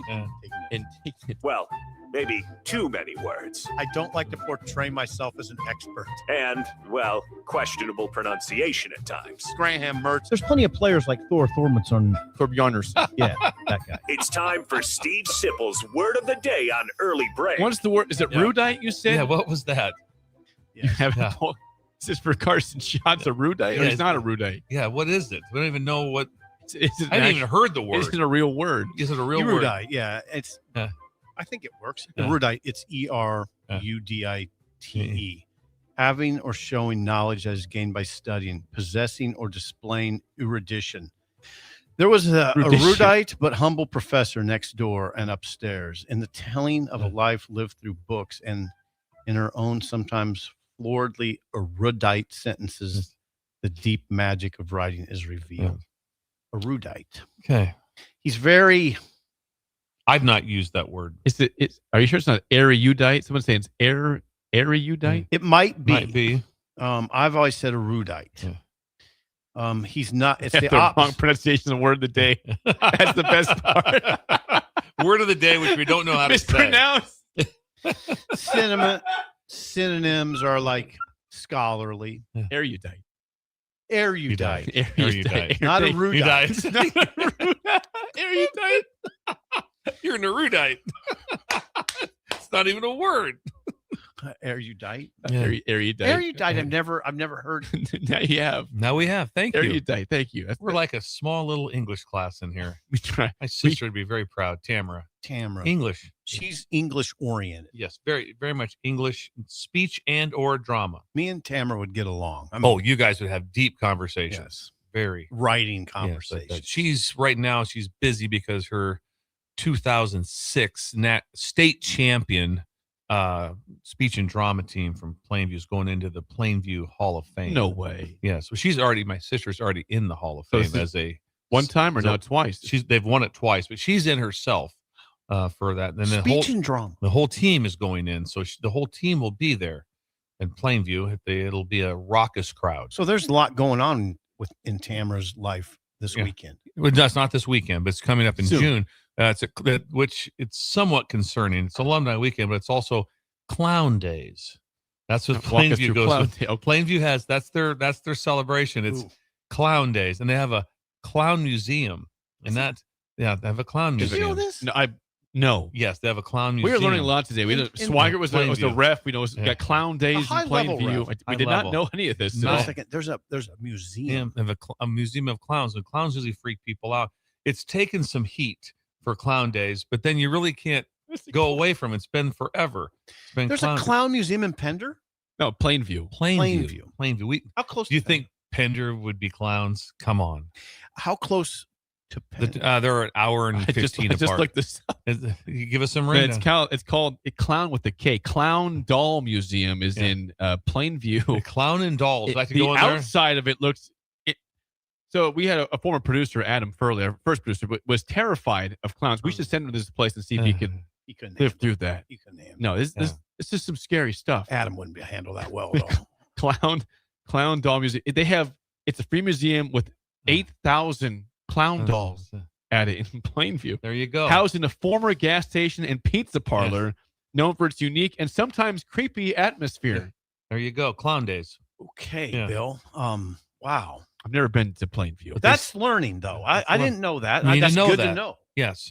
Is this where were you trying to get the carnival for? I was just going to bring there's a little bit. Glenn Galaire's working on this, but we need 2 rides for sure. We need 2 rides on the last weekend, still in June. We're still looking. Is there anyone out there? Is this for Pender or Pender? Pender. Okay, that's for Pender. I'm still looking for maybe a Ferris wheel and a tilt-a-whirl.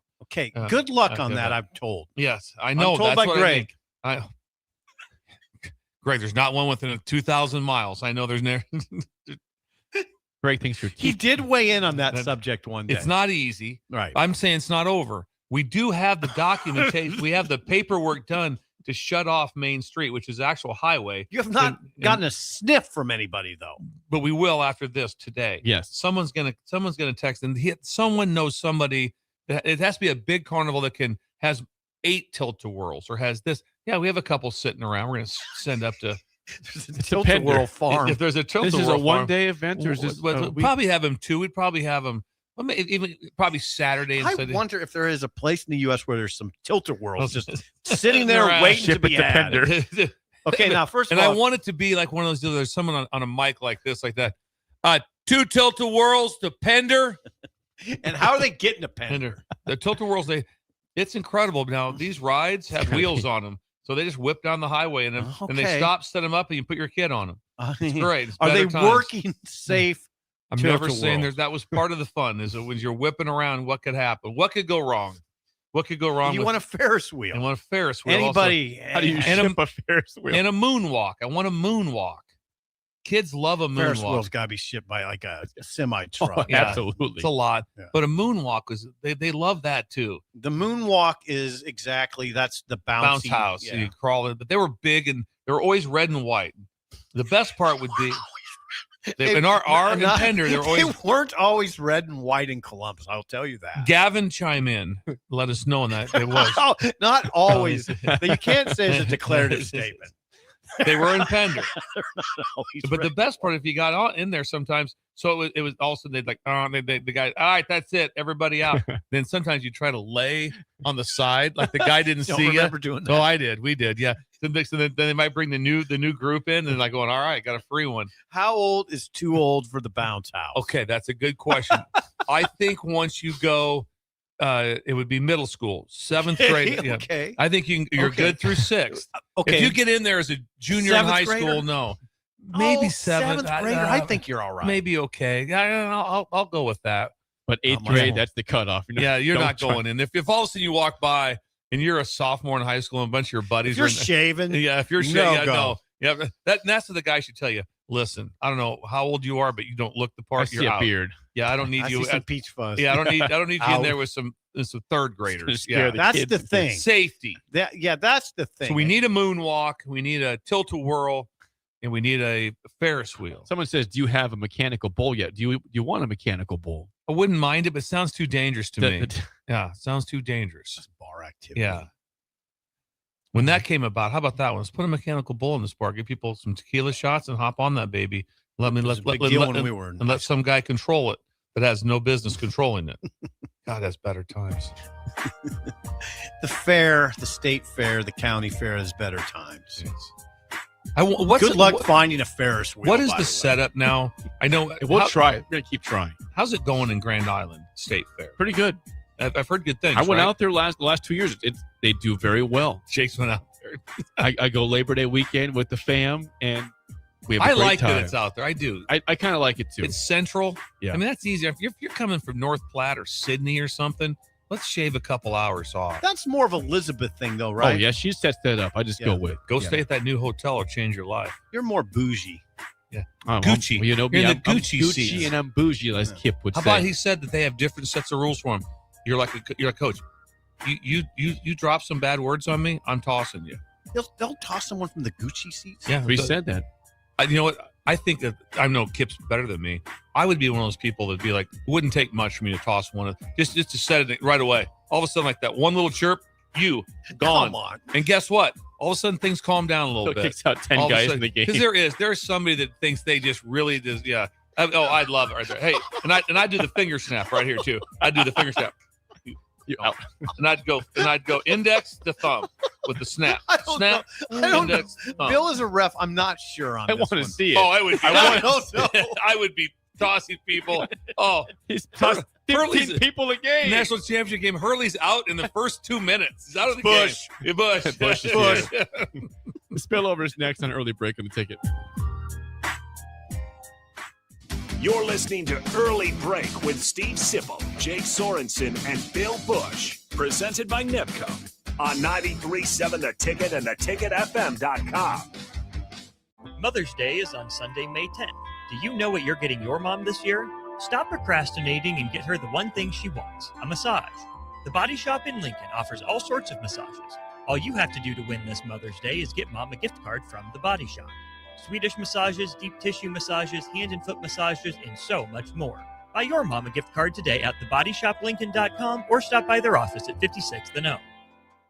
If you're seeking a career with a growing company, Gaina Trucking and Excavating is hiring and looking for additions to their team. Gaina Trucking has a strong team culture, competitive pay, 401ks, and benefits like health, dental, and vision. Drivers are guaranteed 40 hours per week, even in the winter months, and are home every night. Start your career today at Gaina Trucking and Excavating. Apply today at gainatrucking.com. In communities like ours, local relationships still matter. At Insight Partners, we believe we are better together. That's why insurance agencies across the Midwest have joined Insight Partners to better serve local customers and communities with all their insurance needs. From personal to commercial or specialty insurance, your local Insight Partners team is here to help protect what matters most. Insight Partners, better together. Learn more at myinspartners.com. Where there's smoke, there's flavor, and there's plenty of it at the Smokehouse at Super Savor and Russ's Market. Award-winning old world recipes made in Lincoln since 1984 with many flavors of smoked sausage and brats to choose from. The Smokehouse has something special for every season: brats and sausages for the grill, beef sticks and beef jerky for snacking, and smoked salmon, smoked turkey, or smoked hams for your holiday feast. Stop by the Smokehouse at Super Savor and Russ's Market today to fulfill your search for real flavor. If you're looking for a workplace that feels like home, Midwest Bank might just be the place. We're hiring a personal banker in Lincoln who enjoys helping others and being a part of a close-knit team. With great perks and a community-focused mission, you'll feel right at home here. Porque aquí todos son bienvenidos. Apply today at Midwest Bank. Midwest Bank is an equal opportunity employer. Member FDIC. Are you looking for an exciting new way to put your skills to work? Explore new career options in the fintech industry at Currency, a Sandhills global company. We offer full-time positions in financial sales, compliance, operations, and other fields. We also offer a 4.5-day work week, an attractive benefits package, and opportunities for advancement. Put your motivation to work and grow with us at Currency. Visit gocurrency.com/careers to learn more. Does someone in your household avoid phone calls because they can't hear clearly, or do they have difficulty speaking on the phone? Nebraska offers a solution. The Nebraska Specialized Telecommunications Equipment Program, or NSTEP, provides financial assistance for specialized devices like amplified phones, captioned telephones, smartphones with Bluetooth pairing to hearing aids, and speech-generating devices. If you're a Nebraska resident with a certified hearing or speech disability, you may qualify. It's not income-based, and once approved, you own the equipment. Learn more or apply at psc.nebraska.gov or call 1-800-526-0017. Graham Tire presents life's greatest adventures. Okay, take the worm, put it on the hook. Now bring your pole back and throw it forward. And just let the fish come to you. I got a bite! It's a big one, Dad! Great road trips start with great service. Graham Tire, your tire store next door, with 5 convenient Lincoln locations, getting you to the places that matter most. Lincoln is full of great golf courses in a state that is getting national recognition for exceptional golf. Friend Country Club is worth the drive, just 40 minutes from Lincoln and home to one of the state's most respected 9-hole courses. Enjoy their restaurant with popular items like a 14-ounce ribeye, 10-ounce sirloin, or chicken fried steak. Open Thursday through Saturday from 5:30 to 10 p.m. Expand your horizons with a trip to Friend Country Club, just 40 minutes southwest of Lincoln. It's worth a visit. At Parkview Animal Hospital in Lincoln, it's not just their professional care that sets them apart, but their warm staff and state-of-the-art facilities. Whether it's for a routine checkup or a comprehensive medical procedure, at Parkview, your pet isn't just another number, but a valued member of their caring family. Visit them at pahlincoln.com today and in person just south of 14th and Pine Lake Road. Parkview Animal Hospital. Your pet, their passion for happier, healthier, furry friends. May is National Electrical Safety Month. LES is here to help you stay safe around electricity with simple, practical tips. Learn how to protect yourself, your home, and your loved ones at les.com/safety. Green's Furnace and Plumbing has been servicing the southeast Nebraska area since 1921, specializing in HVAC systems, bathroom remodels, duct cleaning, backflow testing, and so much more. With a network of trained technicians ready to assist you, Green's Furnace and Plumbing is your source for dedicated commercial HVAC service for your business, building, or even your home, so it can run without all those unwanted interruptions. Learn more by visiting their website at callgreens.com or give them a call at 402-467-4444 today. We're on the air. Back Well, party's starting early today, isn't it? to more of Early Break on 93.7 The Ticket and theticketfm.com.